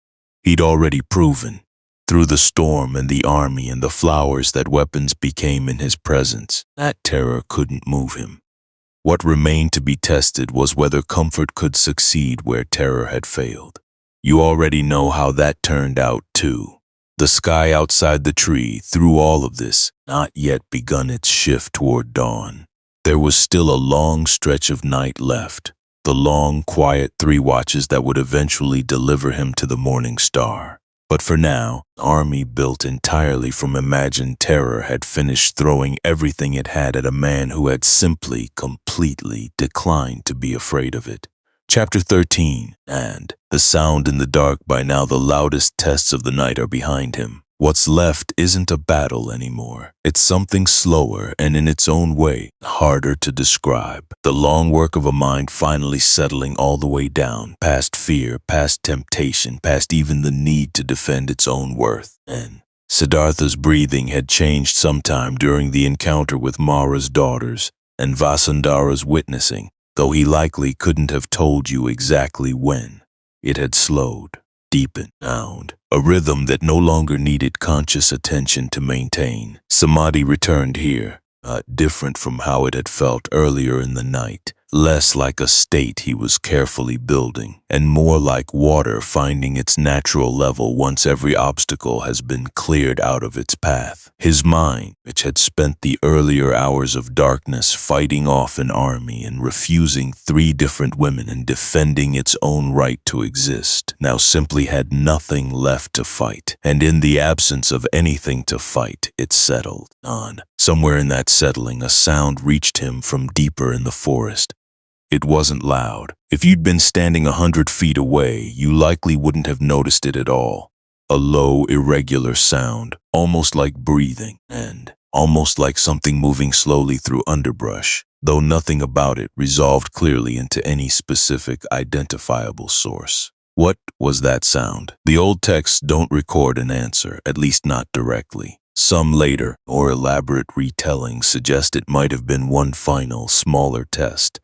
Some remaining fragment of Mara's presence, not yet willing to fully withdraw, on testing whether curiosity itself might succeed where fear and desire had both failed. Other versions suggest nothing supernatural at all, simply mentioning it as an ordinary detail of forest life continuing, different to whatever spiritual drama was unfolding beneath one particular tree.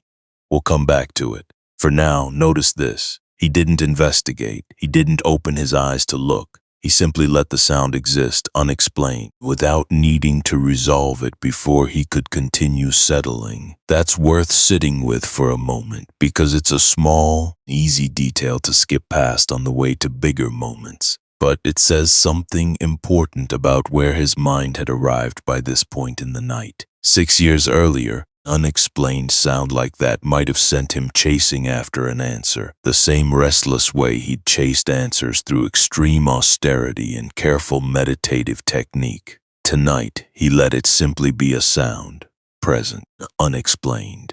Not a problem requiring a solution. Anicca, impermanence, surfaced quietly here, not as an abstract philosophical position, but as something he was, in this exact moment, directly experiencing rather than merely thinking about. The sound arrived. The sound would presumably end, eventually, the way all sounds do. It didn't require his intervention either way. Somewhere in the drifting quiet that followed, another old memory rose gentler than the ones that had come earlier in the night. He thought of King Bimbisara, the ruler of the kingdom he'd been passing through some years earlier, not long after leaving his own father's palace. Bimbisara had encountered the young ascetic on the road, had been struck by something in his bearing despite the plain robes and shaved head, and had offered him, without much hesitation, half of his own kingdom. An offer of extraordinary generosity, from one royal figure recognizing something unusual in another. Siddhartha had declined, gently, the same way he would later decline the leadership positions offered by both his meditation teachers. He explained to Bimbisara, according to the old accounts, that he had already left one kingdom behind in search of something a kingdom couldn't provide, and that a second one, however generously offered, wouldn't change what he was still searching for. There's a detail here easy to miss, and it matters more than it seems. By this point in the story, he had now turned down 3 enormous offers. Half a kingdom from Bimbisara, full leadership of one community from Alara Kalama, now full leadership of a second community from Udaka Ramaputta. 3 separate, completely legitimate paths toward a comfortable, respected, powerful life. 3 times. He had looked directly at exactly what most people spend their entire lives trying to acquire and said simply, "Not this." If you've ever turned down something that looked, by every external measure, like exactly what you were supposed to want, a promotion, a relationship everyone approved of, a stable path that would have made your life easier in every visible way, 'cause some quiet, insistent part of you knew it still wasn't quite right, you already understand a small piece of what drove him through each of these refusals. Something old is loosening its grip in this part of the story. Not if it's not obvious yet exactly what that something is. Each refusal had stripped away one more possible identity he might have settled into instead of continuing the search. King, meditation master, nod, respected leader of an established community. One by one, he had turned each of them down, narrowing his life down to something smaller and, in its own way, far more demanding. Simply this seat under this tree on this particular night, with nothing left to fall back on if the search failed. The unexplained sound in the forest had faded by now without ever resolving into anything identifiable. It simply stopped the way sounds do, and the quiet that followed felt slightly deeper than the quiet that had come before it. If you've spent tonight or any recent night, lying awake trying to identify every strange sound in your own house before you can finally let yourself relax, the creak that might be nothing, the settling that might be nothing, and the distant sound that's almost certainly nothing. There's something worth borrowing from this exact moment in his story. Not every sound needs solving before rest can arrive. Sometimes the sound is simply the house settling, not simply the wind. Simply the ordinary noise of a world that keeps existing whether or not you understand every part of it in real time. We'll return to what that particular forest sound turns out to have been a little further into the night. It's smaller than it seems right now. That's rather the point. The sky above the tree still showed no sign of lightening. Hours remained before dawn. Something in Siddhartha's posture had shifted almost imperceptibly. Not straighter, not more alert, but somehow more settled into itself. The way a stone settles slightly deeper into soft ground, the longer it rests there undisturbed. Far to the north and west, a string of mountain caves that wouldn't be inhabited by anyone significant to this particular story for well over 1,000 years yet.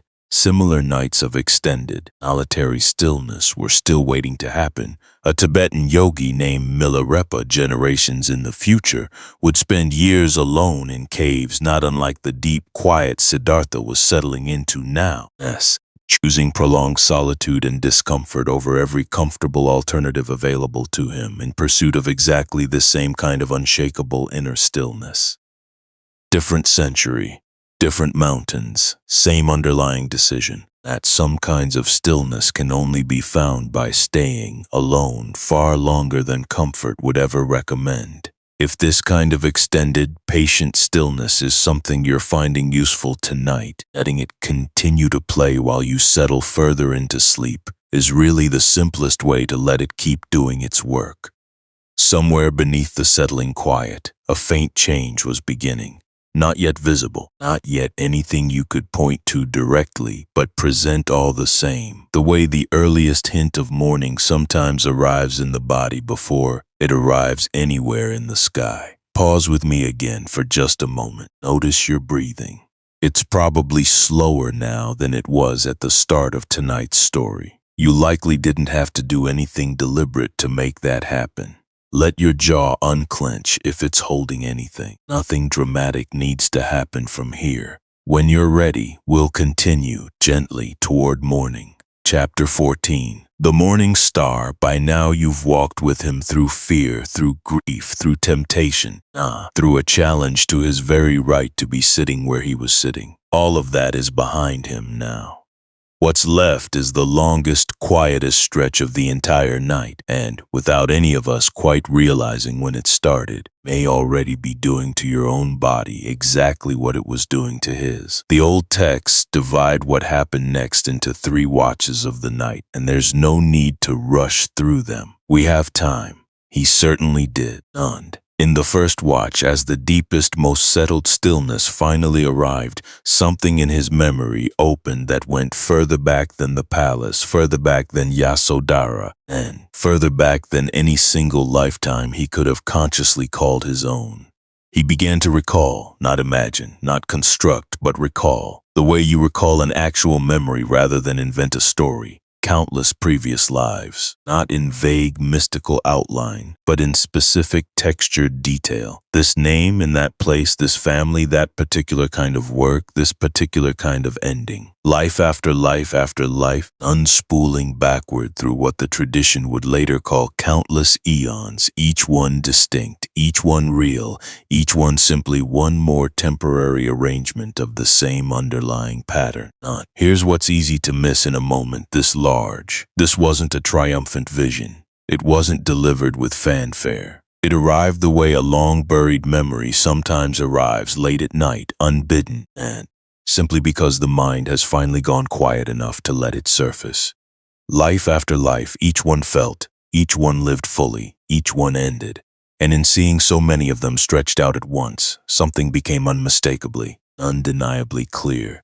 None of them had lasted, not one. Every single one, however loved, however long, had come to an end exactly the way this current life eventually would too. There's a particular kind of relief that sometimes arrives paradoxically from seeing your own impermanence clearly rather than avoiding it. Not despair, and something closer to finally putting down a weight you'd been carrying so long you'd forgotten it was optional. If nothing lasts, not one single lifetime, out of countless attempts, then the exhausting project of trying to make any particular version of things last forever starts to look less like a noble effort and more like a fight against gravity itself. And the first watch of the night passed, the second began. In this stretch, his attention turned outward and yet somehow deeper, toward the arising and passing of all beings, not just his own countless lives, but everyone's. He saw, the old texts say, how beings rise and fall according to the actions they take, how consequence follows cause the way a shadow follows a body, not through punishment from some outside judge, but simply through the plain, unglamorous mechanics of how one thing leads to another.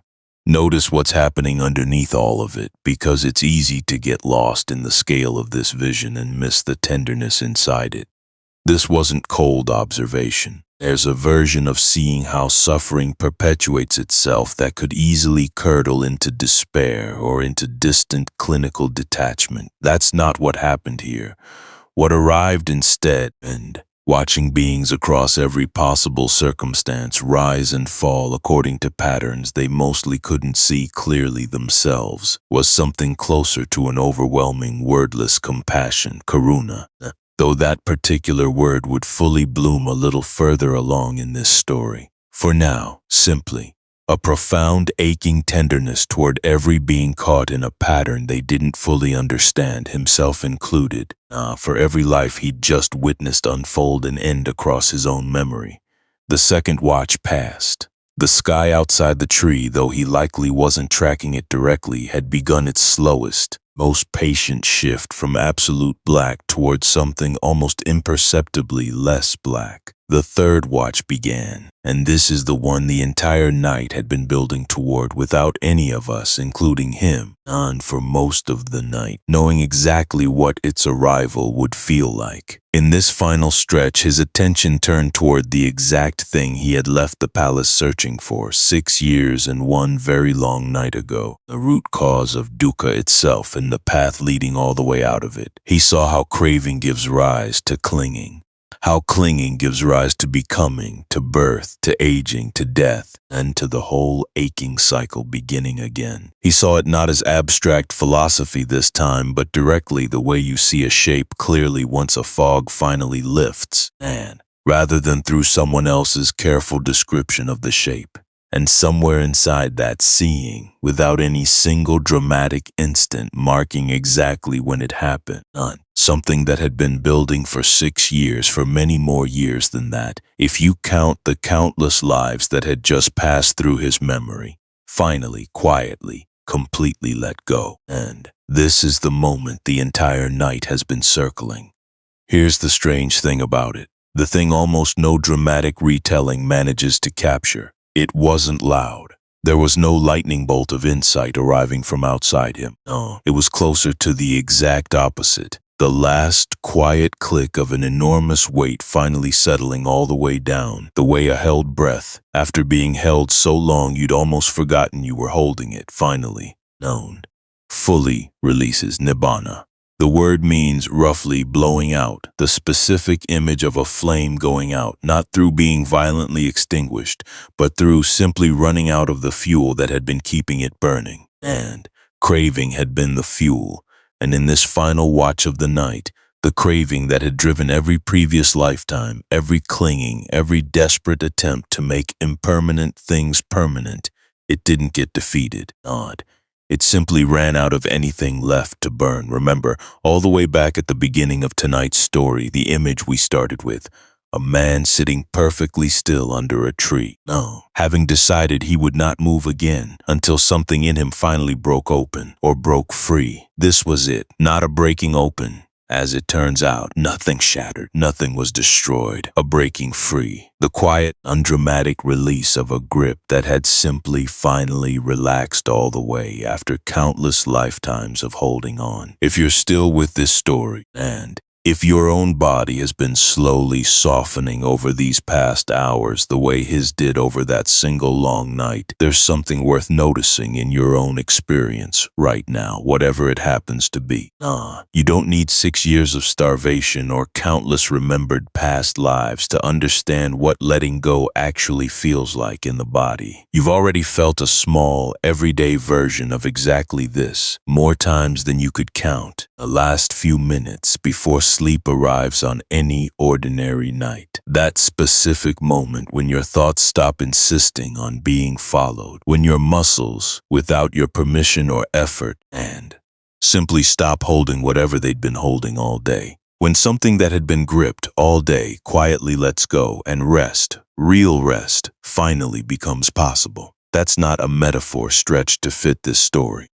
It's the same underlying mechanism operating at wildly different scales. What happened to him once after 6 years and one impossibly long night happens to you, smaller, gentler, but genuinely the same shape, nearly every single night of your life, whether you've ever noticed it clearly or not. Outside the tree, the sky had finished its long, patient transition.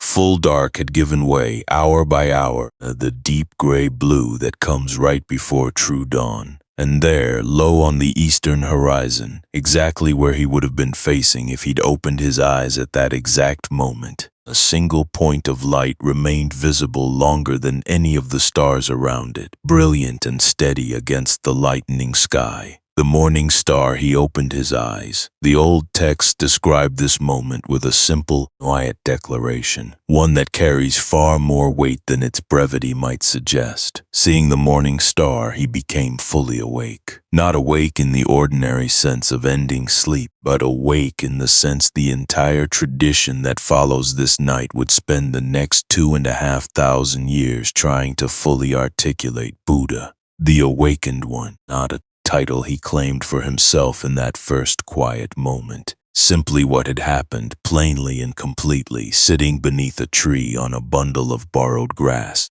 having finally stopped fighting the very thing he'd spent his whole life trying to outrun. The night that had begun with a starving man's decision to stop starving himself had ended with something far larger, a mind that had finally, completely stopped grasping at anything at all. He sat there a while longer in the pale, gathering light, simply breathing, simply being awake in every sense the word could possibly carry. None. If any part of tonight has helped something in you settle, even slightly, a thought you've been gripping too tightly, a day you're finally ready to release, that's really the whole point of a night like this one. Let it keep settling. There's no need to hold on to anything else right now. Chapter 15. 7 weeks under the sky. By now the hardest part of the night is behind both of you. His 25 centuries ago, and in its own smaller way, whatever you've been carrying into tonight. What follows isn't climax anymore. It's the gentle, unhurried aftermath, and there's something worth noticing in how he chose to spend it. No, he didn't get up right away.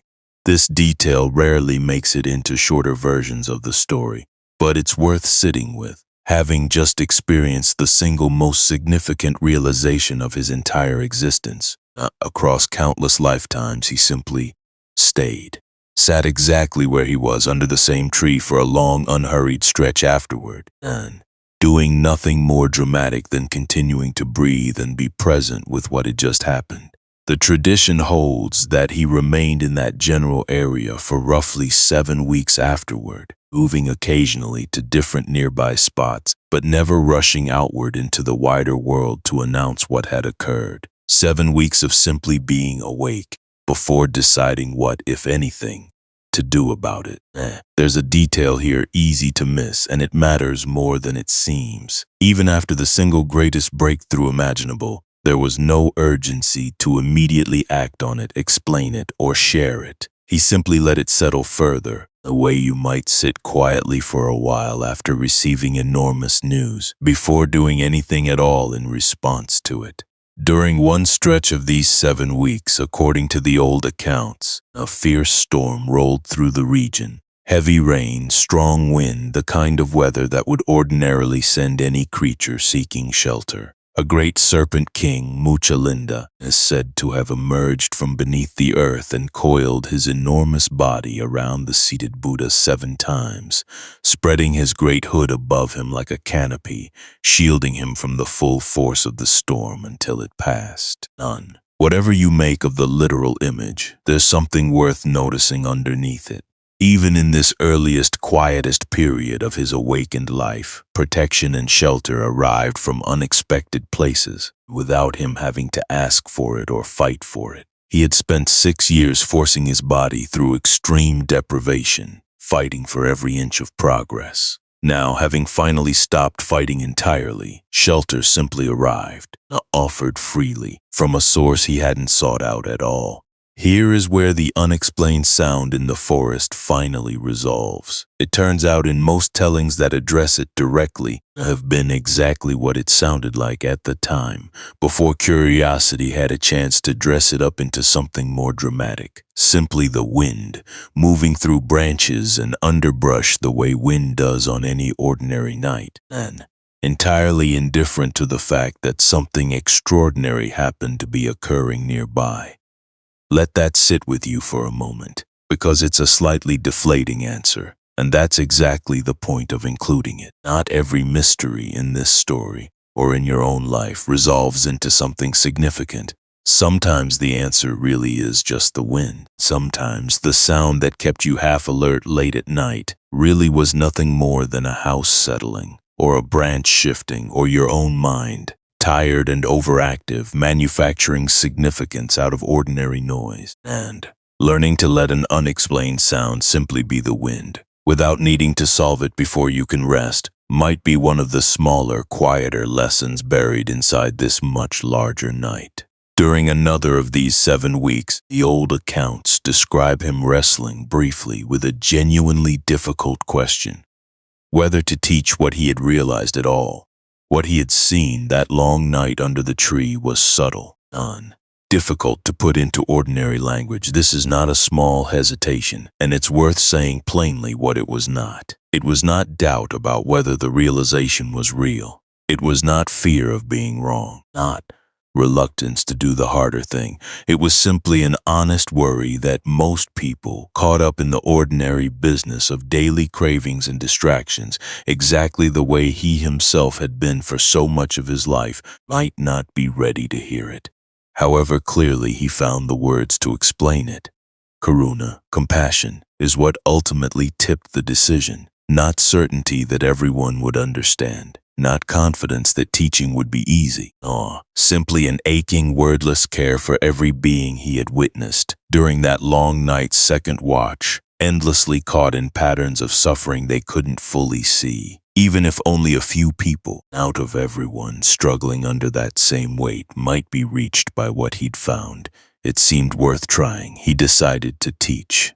This is where a small foreshadowing plants itself, easy to miss now, but worth holding on to. Decades later, a devoted attendant named Ananda, not yet born on this particular night, not yet even a distant possibility in anyone's imagination, would spend years walking alongside this same awakened teacher, and would eventually, very late in both of their lives, ask him to recount this exact night one more time, in full, the way you might ask someone you love to to tell you a story you already know, simply because hearing it again in their voice still means something. We'll meet him properly a little further along. For now, 7 weeks passed slowly, quietly, under and around the same tree that had sheltered the hardest night of his life. King Ashoka, centuries later, would make a pilgrimage to this exact site, moved enough by what had happened here that he would have monuments erected to mark it. A small human detail worth noting, this particular spot, unremarkable in every visible way on the morning Siddhartha first sat down beneath it, would eventually become one of the most visited, most revered locations in the entire history of human spiritual practice, without the tree itself ever needing to do anything more than simply continue existing where it had always been. If tonight's story is helping you settle a little further towards sleep, there's no rush to reach the end of it either. 7 weeks of stillness followed the hardest night of his life. A few more minutes of quiet, unhurried storytelling can follow the hardest parts of yours too. He remained for now exactly where he was, awake, unhurried, no particular rush to become anything more than simply, completely present with what had already happened. Chapter 16. And what Sukha feels like by now, the hardest parts of the night are so far behind both of you that they might already feel like something remembered rather than something still happening. That's exactly where this next part wants to sit. Slower now, softer. There's nowhere left to rush toward. Somewhere during those quiet 7 weeks, sitting near the tree that had witnessed everything, memory returned that had visited him once before, back in the earlier hours of that long night. The small, remembered weight of an infant son he had once chosen not to hold, the night he left the palace. Now, it came back differently this time. Earlier in the night, that memory had arrived as grief. An ache for a weight he'd refused to feel, a goodbye he'd never properly said. Now, in the settled quiet of these 7 weeks, same memory surfaced again, but something underneath it had changed. The way the exact same room can feel entirely different depending on the light coming through the window. He still hadn't held Rahula, wouldn't in fact, not for a while longer yet. But the ache itself had softened into something gentler than grief. Not because the loss had become smaller, but because he was no longer gripping it the way he once had. There's a particular kind of holding that exhausts you, the white-knuckled grip you keep on something painful because some part of you believes that loosening your hold even slightly would mean not caring anymore. And there's another kind of holding entirely, looser, warmer, closer to how you'd cradle something fragile you love, rather than something you're afraid of losing. Somewhere across those 7 weeks, without any single dramatic moment marking exactly when it happened, his relationship to that particular memory shifted from the first kind of holding to the second. Sukha is the word worth sitting with here, and it's worth placing it directly against the word that opened this entire story, dukkha. If dukkha is that low, constant hum of dissatisfaction running underneath even good moments, not sukha is something like its quieter opposite. Not euphoria, not intense pleasure, but a settled, gentle ease. The kind of happiness that doesn't need anything to change in order to exist. None. The kind you can feel even while holding a genuinely sad memory, as long as you're no longer fighting the memory itself. This is easy to walk past, so it's worth saying plainly. He never stopped loving Yasodhara, never stopped caring about the son he'd left sleeping in a doorway years earlier. Awakening didn't erase any of that, and it's a misunderstanding of this entire story to imagine that it did. What changed was simple and in its own way, far more useful for anyone listening to this tonight who is carrying something similar. He learned to hold what he loved and what he'd lost without the desperate, exhausting grip that had characterized so much of the 6 years before this particular tree. If there's someone or something you've been holding on to tightly tonight, a memory, a person, a version of your life that's already changed and isn't coming back exactly the way it was, there might be something quietly useful in this particular shift. You don't have to stop caring in order to stop gripping.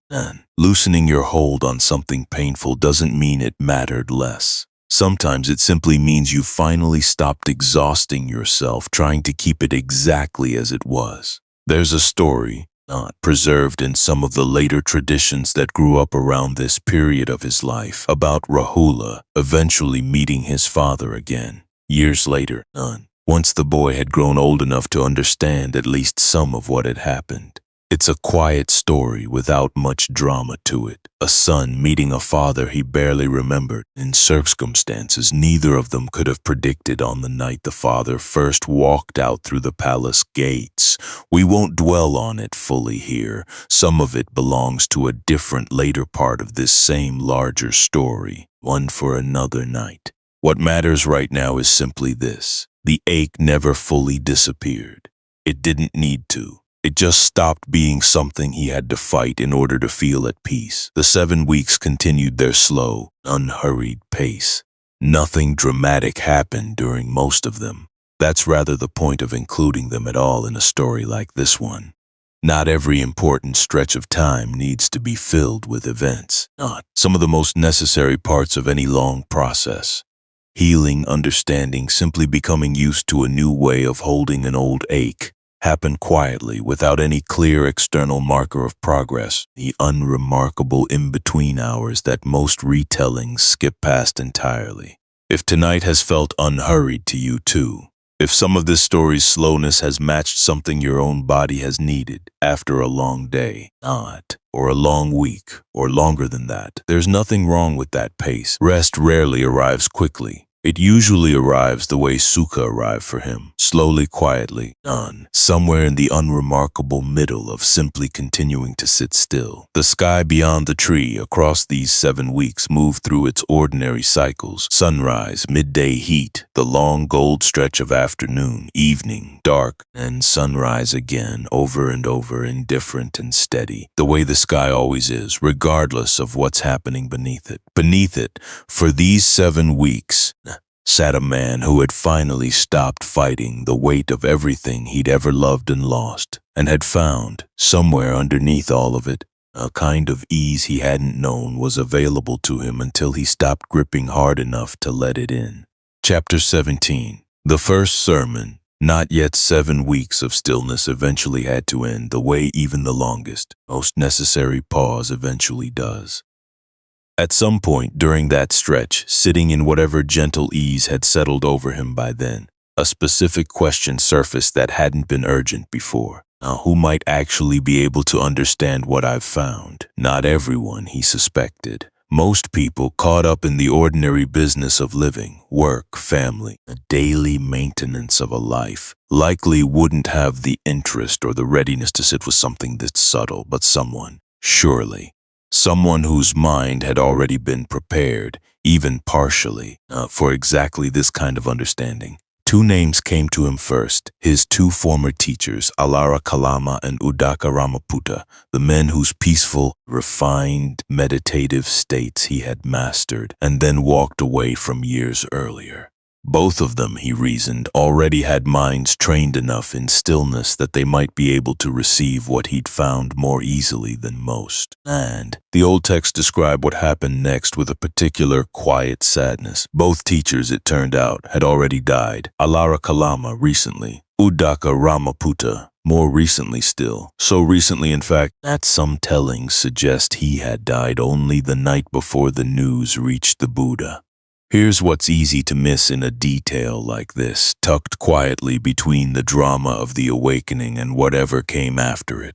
Even someone who has just experienced the single greatest realization of their life still has to encounter and sit with the plain and unavoidable fact that some people you'd hope to share something with are simply permanently no longer available to receive it. 2 men who might have understood immediately, gone in the span of time it took him to sit quietly under one tree. He grieved that, briefly, the old accounts suggest, not dramatically, but genuinely. Then his mind turned to who else might be ready. 5 names surfaced next, the same 5 men who had once starved alongside him for 6 years, who had watched him accept a bowl of rice with disappointment, sharp enough to make them walk away towards Sarnath without a backward glance. It might seem strange at first that these five, the ones who had judged his supposed failure most harshly, who had abandoned him at what looked, from their angle, like the exact wrong moment, would be the ones he chose to seek out first. But there's something worth noticing in that choice. They had spent 6 years alongside him in genuine, sustained spiritual effort. Whatever their disappointment in his final decision, their minds had already been shaped by years of serious discipline. If anyone outside his 2 dead teachers was ready to hear this, it would likely be them. So he began to walk. Sarnath, where the 5 ascetics had settled, was roughly 150 miles from the tree where he'd spent that long night and the 7 quiet weeks that followed. 150 miles on foot, odd for a man whose body had only recently begun recovering from years of extreme deprivation. There's a detail here easy to miss, and it matters more than it seems. He walked all of it. No dramatic shortcut, no miraculous transportation in the earliest and most sober versions of this story.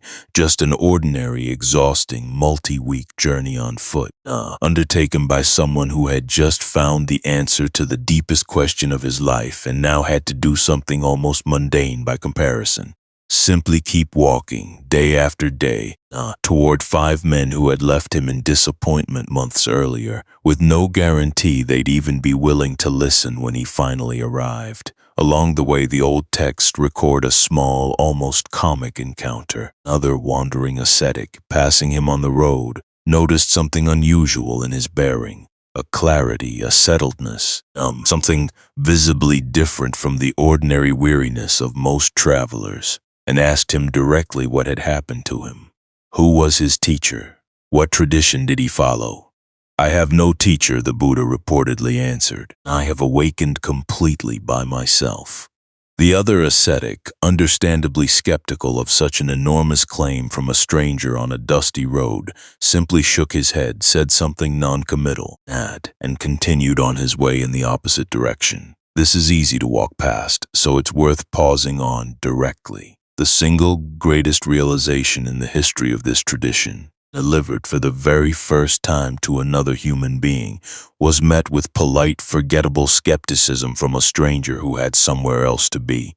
Not every important truth lands the moment it's spoken. None. Sometimes it simply gets a shrug and the listener moves on with their day, and that's fine. It doesn't make the truth any less true. It simply means not every ear is ready for every truth on every ordinary afternoon. Weeks later, he finally reached Sarnath and saw from a distance 5 familiar figures. We'll pause here, on the edge of that reunion, and let it wait a little longer before continuing, not because what happens next isn't worth telling, but because there's something worth sitting with first, in the simple fact of a man who had just found the deepest possible peace available to a human mind, choosing immediately afterward not to spend weeks walking a hard road on tired legs toward people who had disappointed him simply because he thought they might be ready to hear what he'd found. That, in its own quiet way, might be one of the clearest pictures of karuna, compassion, in this entire story. Not a feeling.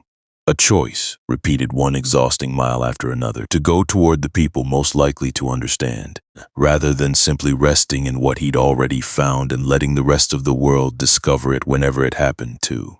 Chapter 18. 5 Men, 1 Fire. We left him on the edge of a reunion, 5 familiar figures, visible in the distance at Sarnath after weeks of walking on legs, still recovering from 6 years of extreme deprivation. The 5 ascetics saw him coming too. They recognized him immediately, even from a distance. The particular walk, the bearing, unmistakable despite the months that had passed since they'd last seen him accepting a bowl of rice with what had looked, to them at the time, like simple surrender. And here's what they decided before he'd even come close enough to speak. They would not welcome him. No warm greeting, no acknowledgement of respect. If he wanted to sit with them, he could sit at a distance, unaddressed, treated with the same cool indifference you might extend to anyone who had abandoned a shared discipline for comfort. It's worth sitting with how firm this agreement was, and because what happened next makes their eventual change of heartland with more weight. These were not men inclined toward easy forgiveness or quick reversals. They had made a considered decision, walked away deliberately, and arrived at Sarnath prepared to maintain a clear, quiet distance from someone they believed had failed the discipline they still, themselves, continued to practice. They held that resolve for exactly as long as it took him to get close enough for them to see his face clearly. Something in his bearing undid their plan almost immediately, though none of them could have explained precisely what it was in the moment. Not triumph, not the smug satisfaction of someone returning to say "I told you so" after having been right about a difficult decision. Something quieter and far harder to maintain distance from. A settledness that none of them had ever witnessed before, in him or in themselves, despite years of shared, serious practice. One by one, without any of them announcing the change out loud, their careful resolve simply dissolved. They rose to greet him, offered him water, a seat, the ordinary courtesies extended to any respected traveler, forgetting almost immediately the cool distance they'd agreed to maintain only minutes earlier. Kundanya, the oldest and the one who had first named their disappointment back on the riverbank, was the last to soften, and the first to notice, out loud, what all of them were quietly sensing. "Your appearance has changed," he said, according to several tellings, with a kind of cautious wonder. "Your skin, your eyes, something in your bearing. Have you found something?" None. Some special attainment. Here's the part worth slowing down for. This question, however simply phrased, was exactly the right one. Not "Why did you abandon our discipline?" Not "What happened to your resolve?" Simply, "What happened to you that made this visible change possible?" "I have," the Buddha answered. "I have found the deathless. Let me teach you, and you too can realize it for yourselves." The five men, understandably, were skeptical at first. They pointed out, not unreasonably, that they had watched him fail their shared discipline months earlier, accepted food, abandoned the extreme austerity all six of them had once believed was the only viable path toward liberation. What could he possibly have found, having given up on the very practice that was supposed to deliver it? None. He didn't argue the point directly. Instead, he asked them a simple question. In all the time they'd known him across 6 years of shared practice, had he ever once claimed a false attainment? Had he ever once exaggerated or lied about his progress or claimed anything he hadn't actually experienced? They admitted after a moment that he hadn't. Whatever his other choices, his honesty about his own inner states had never once been in question across years of close observation. That admission was enough to open, just slightly, a door that skepticism had closed. If he had never lied before about what he had or hadn't attained, then perhaps this claim, however extraordinary, deserved at least a hearing. They agreed to listen. There's a detail here easy to miss, and it matters more than it seems. This entire exchange, the cool initial distance, the softening, the pointed skepticism, the simple appeal to years of established trust, happened between 5 ordinary men and one former companion, with no dramatic miracle involved at any point. No vision, no divine sign. Just a changed bearing, a direct claim, and a shared history of honesty substantial enough to earn a hearing, despite every reasonable doubt still sitting quietly underneath their curiosity. And if you've ever had to rebuild trust with someone after a decision they didn't understand or initially respected, not through grand gestures, but simply through the accumulated weight of having been honest with them before, in smaller things over a long enough time, you already understand something about what allowed this particular reunion to soften as quickly as it did. They settled together that evening near a fire, the way they'd settled near countless fires across their 6 years of shared practice, except that this time one of them had something entirely new to say, and 4 of them none. Despite every reasonable doubt still sitting quietly underneath their curiosity, had agreed to actually listen. Chapter 19. The wheel turned sitting near that fire, with 5 skeptical but attentive faces turned toward him, and the Buddha began to teach for the very first time. What he offered them that night would come to be known, centuries later, as the first turning of the wheel of the Dharma, a phrase that sounds, admittedly, more dramatic than what actually happened, which was simply one man speaking carefully, patiently, to 5 people he had once shared 6 exhausting years with. He began with something direct, almost blunt. 2 extremes, he told them, failed to lead anywhere useful.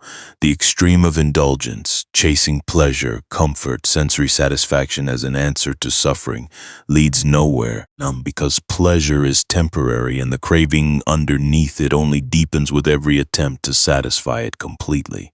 But the opposite extreme, the very extreme all 6 of them had practiced together for years, punishing the body in hopes that suffering itself would deliver wisdom, also fails, and fails for a related reason.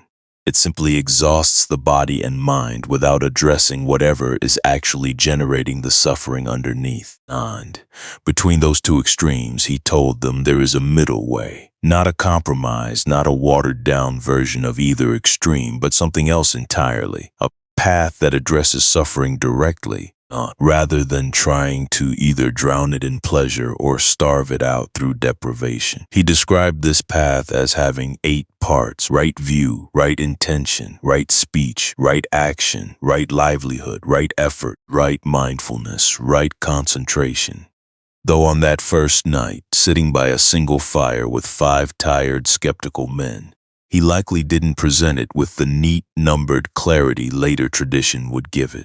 It probably arrived more like a conversation finding its shape as it went, circling back, clarifying, responding to whatever confusion showed up on their faces. Then he turned to the core of what he'd actually realized under the tree and offered it to them in a form that has survived more or less intact for 25 centuries. 4 truths, plain enough to state simply, but deep enough that entire traditions would spend millennia unpacking their full implications. There is suffering, he told them, not as a pessimistic claim that life is only suffering, but as an honest acknowledgement that dissatisfaction, dukkha, the same word that had opened this entire story so many hours ago, runs through even ordinary, otherwise pleasant experience, if you look closely enough. There is a cause of suffering, he continued. Not an external, unfair imposition from outside, but something generated internally. Craving, the constant, exhausting for things to be different than they currently are, for pleasant experiences to continue, for unpleasant ones to end, for a fundamentally impermanent existence to somehow hold still long enough to feel secure. This is not a curse, he told them. This is not a punishment. This is not proof that something has gone wrong in any one of them specifically. It is simply how craving behaves in anyone, anywhere. The same way fire behaves the same way whether it burns in a palace or a forest. There is an end to suffering, he told them, and this, more than anything else, was the claim that mattered most to 5 men who had spent 6 years testing every extreme method available in pursuit of exactly this possibility. Suffering, however deeply rooted, is not a permanent, unchangeable feature of existence. It can end. He had seen it end directly himself under a tree on a single long night. And there is a path leading to that end, he finished. The same middle path he'd already described, worked out patiently, practiced consistently, rather than achieved through any single dramatic leap. Here's what's easy to miss in a summary this brief. He wasn't presenting new information exactly. Suffering, craving, not cause and effect. None of it would have sounded entirely foreign to 5 men who had spent years in serious spiritual practice. What was new and what genuinely startled them was the shape of the whole picture together and the calm, direct certainty with which he presented it, not as theory, not as inherited doctrine passed down from some earlier authority, but as something he had verified personally through direct experience, the way you might describe a path you'd actually walked yourself rather than one you'd only heard described by someone else. The 5 men listened for a long while, the fire slowly burning down between them, questions arising and being answered, doubts surfacing and being addressed one at a time, patiently, without any pressure to accept anything before it had been genuinely understood. And somewhere in that long night of teaching, the old texts don't specify exactly when, only that it happened. Something shifted in one of the 5 men more decisively than in the others. Now, we'll come back to exactly what that shift felt like and to the man it happened to in just a moment. For now, notice simply this. A teaching that had taken 6 years of extreme personal struggle to arrive at was now being offered, freely, to 5 tired men sitting around an ordinary fire at no cost to them beyond their willingness to actually listen. Chapter 20. The one who understood first the shift happened in Kondanya. It's worth pausing on why it might have been him specifically out of the 5. He was the oldest, the one who had believed most completely in Siddhartha's potential. Years earlier, back when all 6 of them first began practicing together, he was also the one who had spoken the words of disappointment out loud, back on that riverbank when the others had simply murmured agreement. He's given up, he'd said, with a weight heavier than anger, because anger, at least, would have meant he still expected something. Perhaps it was exactly that depth of earlier belief, and the depth of disappointment that followed it, that left him most ready to receive what he was hearing now. He had invested more in the old outcome than any of the others, and had been more thoroughly disappointed by its apparent failure. Both of those things, together, may have left him with a kind of raw, attentive readiness the other 4 hadn't quite developed to the same degree. Sometime during that long night by the fire, listening to the 4 truths laid out plainly, something in Kondanya simply opened, not through effort, not through the kind of forced concentration he'd practiced for years alongside the others. Something closer to recognition, the specific, unmistakable feeling of finally understanding something you'd been circling for years, arriving all at once, complete, undeniable. The old texts describe it with a phrase that has echoed through the tradition ever since. Whatever is subject to arising is subject to ceasing. A simple statement, almost deceptively plain, but something in hearing it, that particular night, from someone who had verified it directly through his own experience rather than simply repeating an inherited teaching, let it land in Kondanya not as an interesting idea but as a directly seen truth. The Buddha, watching this happen, is recorded as having said something brief and quietly joyful. Kondanya understands. Kondanya understands. There's a detail here easy to miss, and it matters more than it seems. This wasn't the full, complete awakening the Buddha himself had experienced under the tree. Kondanya's understanding that night was a first opening, significant, genuine, but only a beginning of a longer process the tradition would later map out in careful stages. Still, it mattered enormously, and not only to Kondanya. It mattered because it proved something the Buddha had wondered about, quietly, during those 7 weeks of hesitation before deciding to teach at all. That what he had found under the tree wasn't only accessible to him. It could be transmitted, however imperfectly, through careful teaching to another mind willing to listen closely enough. The other 4 ascetics, watching Kondanya's understanding arrive, didn't immediately share it themselves. But something in witnessing it happening to someone they knew well, someone whose skepticism had matched their own only hours earlier, opened a door in each of them too.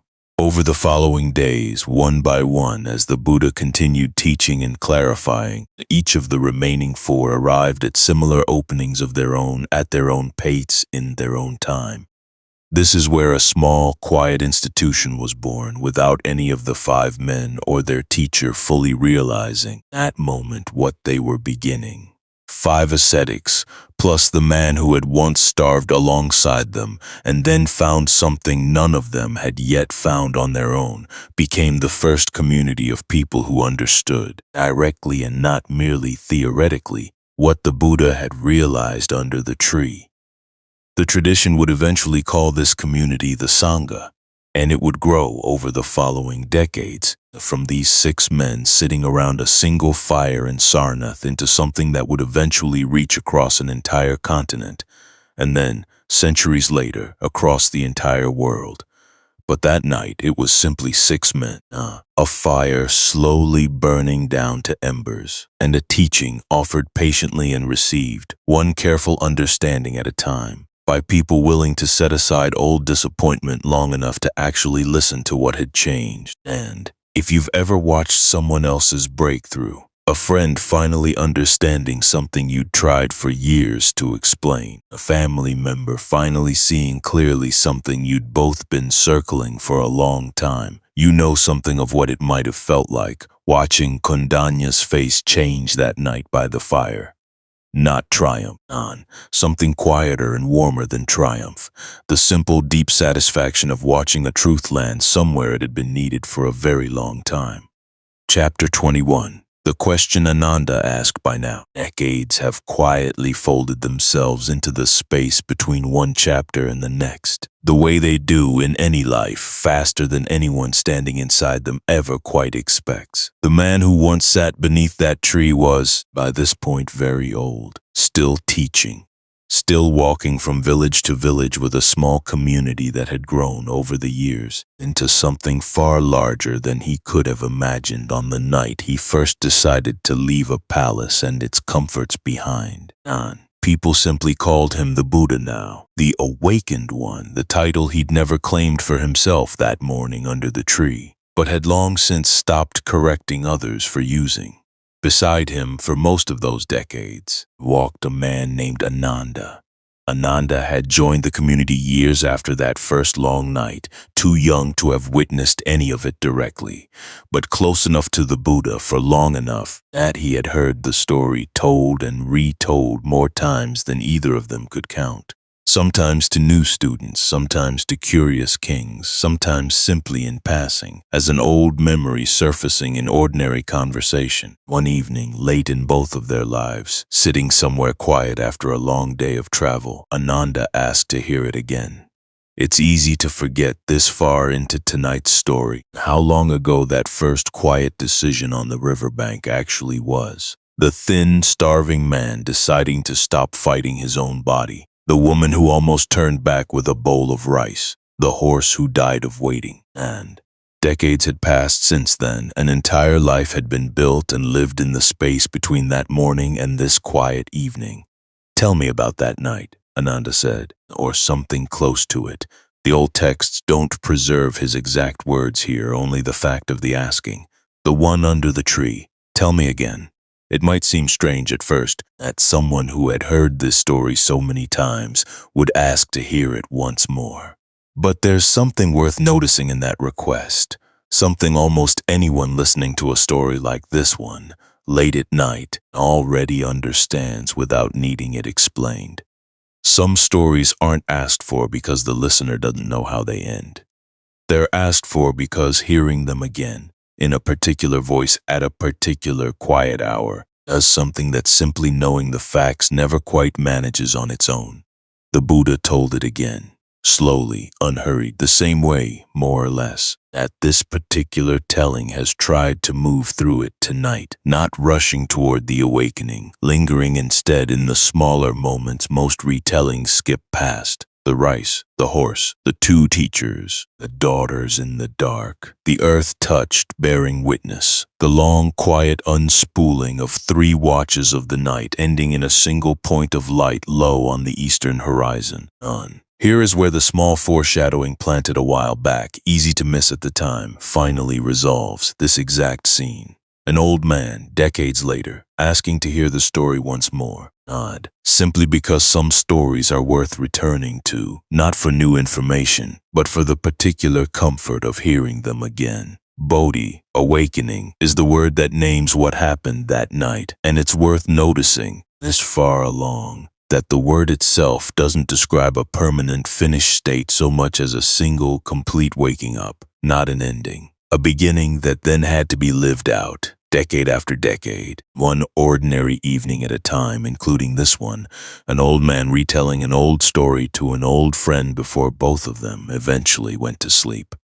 There's a detail here easy to miss, and it matters more than it seems. Even the Buddha, this far along, still found value in slowing down and returning to that particular night. Not because he needed reminding of what had happened, because some nights are worth sitting with again. On purpose, the way you might return to a favorite quiet place, not for new information, but simply for the particular stillness it offers every time you arrive. Centuries later, long after both the Buddha and Ananda had died, a Chinese monk named Xuanzang would travel the long, difficult road all the way to this exact site, the same tree, or its direct descendant, still standing, still marking the place where a starving man had once decided to stop fighting himself. Xuanzang would record in careful detail what he found there, a place already ancient by his time, already worn smooth by centuries of visitors who had walked the same long road simply to sit briefly in the same stillness that had once settled over one man on one impossibly long night. The site is still there today, on the other side of a river that still runs the same slow, unremarkable course it always has,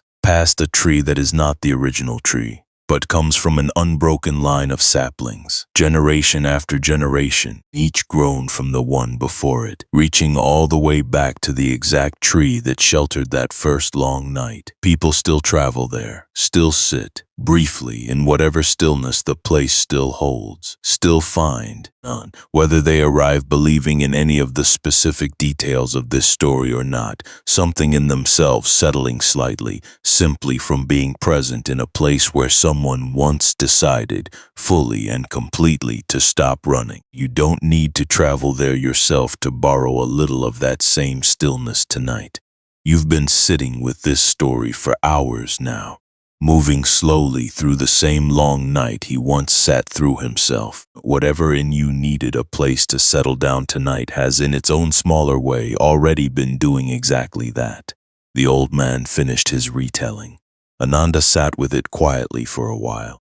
The way you sit with a familiar story after it ends, not needing to say anything right away. Somewhere beyond them, the evening deepened further, unhurried, the way evenings always do, not toward whatever rest the night still had waiting for both of them. Chapter 22. Closing. What to carry with you. So that's the story of one long night and everything that led a tired, frightened man to sit down beneath a tree and finally stop running. 3 things worth carrying with you before we let this story go quiet for good tonight. First, simply the facts of it, plain and unadorned. Man spent 6 years trying every extreme method available to him to end a low, constant hum of dissatisfaction he couldn't quite name. First through pleasure and mastery, then through severe deprivation, and found in the end that neither extreme worked. What finally worked was something far less dramatic than either. Sitting still, facing everything he'd spent years avoiding, one long night without running from any of it. That's the whole story. Underneath every image of demons and daughters and earth goddesses, a man finally choosing to stop fighting himself.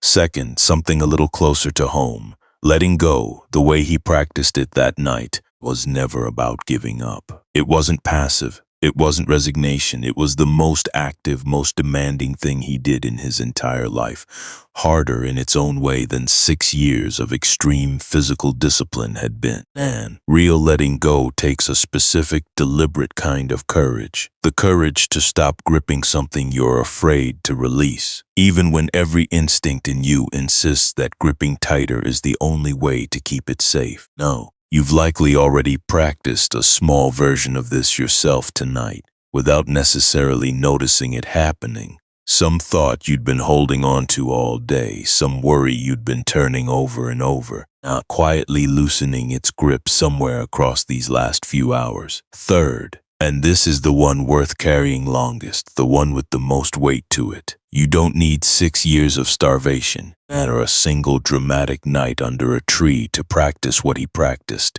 You need something far smaller and far more available right now tonight. You simply need to stop fighting for a little while.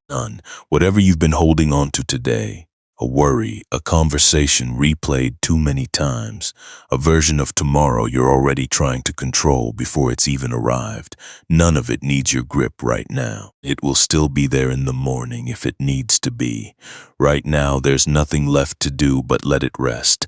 The same way an old, tired, frightened man once let go of everything he'd been carrying on a single long night under a tree a very long time ago. If something in tonight's story landed somewhere quiet in you, a moment, an image, a small detail that stayed with you longer than the rest, I'd love to know what it was whenever you're ready, in whatever way feels easiest. And if a slow, unhurried story like this one is the kind of thing that helps you rest, letting it find its way to someone else who needs exactly this tonight is really the simplest way to help it do that. The tree is still there, on the far side of a river that hasn't stopped moving in 25 centuries. The man who sat beneath it stopped running a long time ago, never quite started again. You can stop too, just for tonight, just for now. Let it go. Sleep well.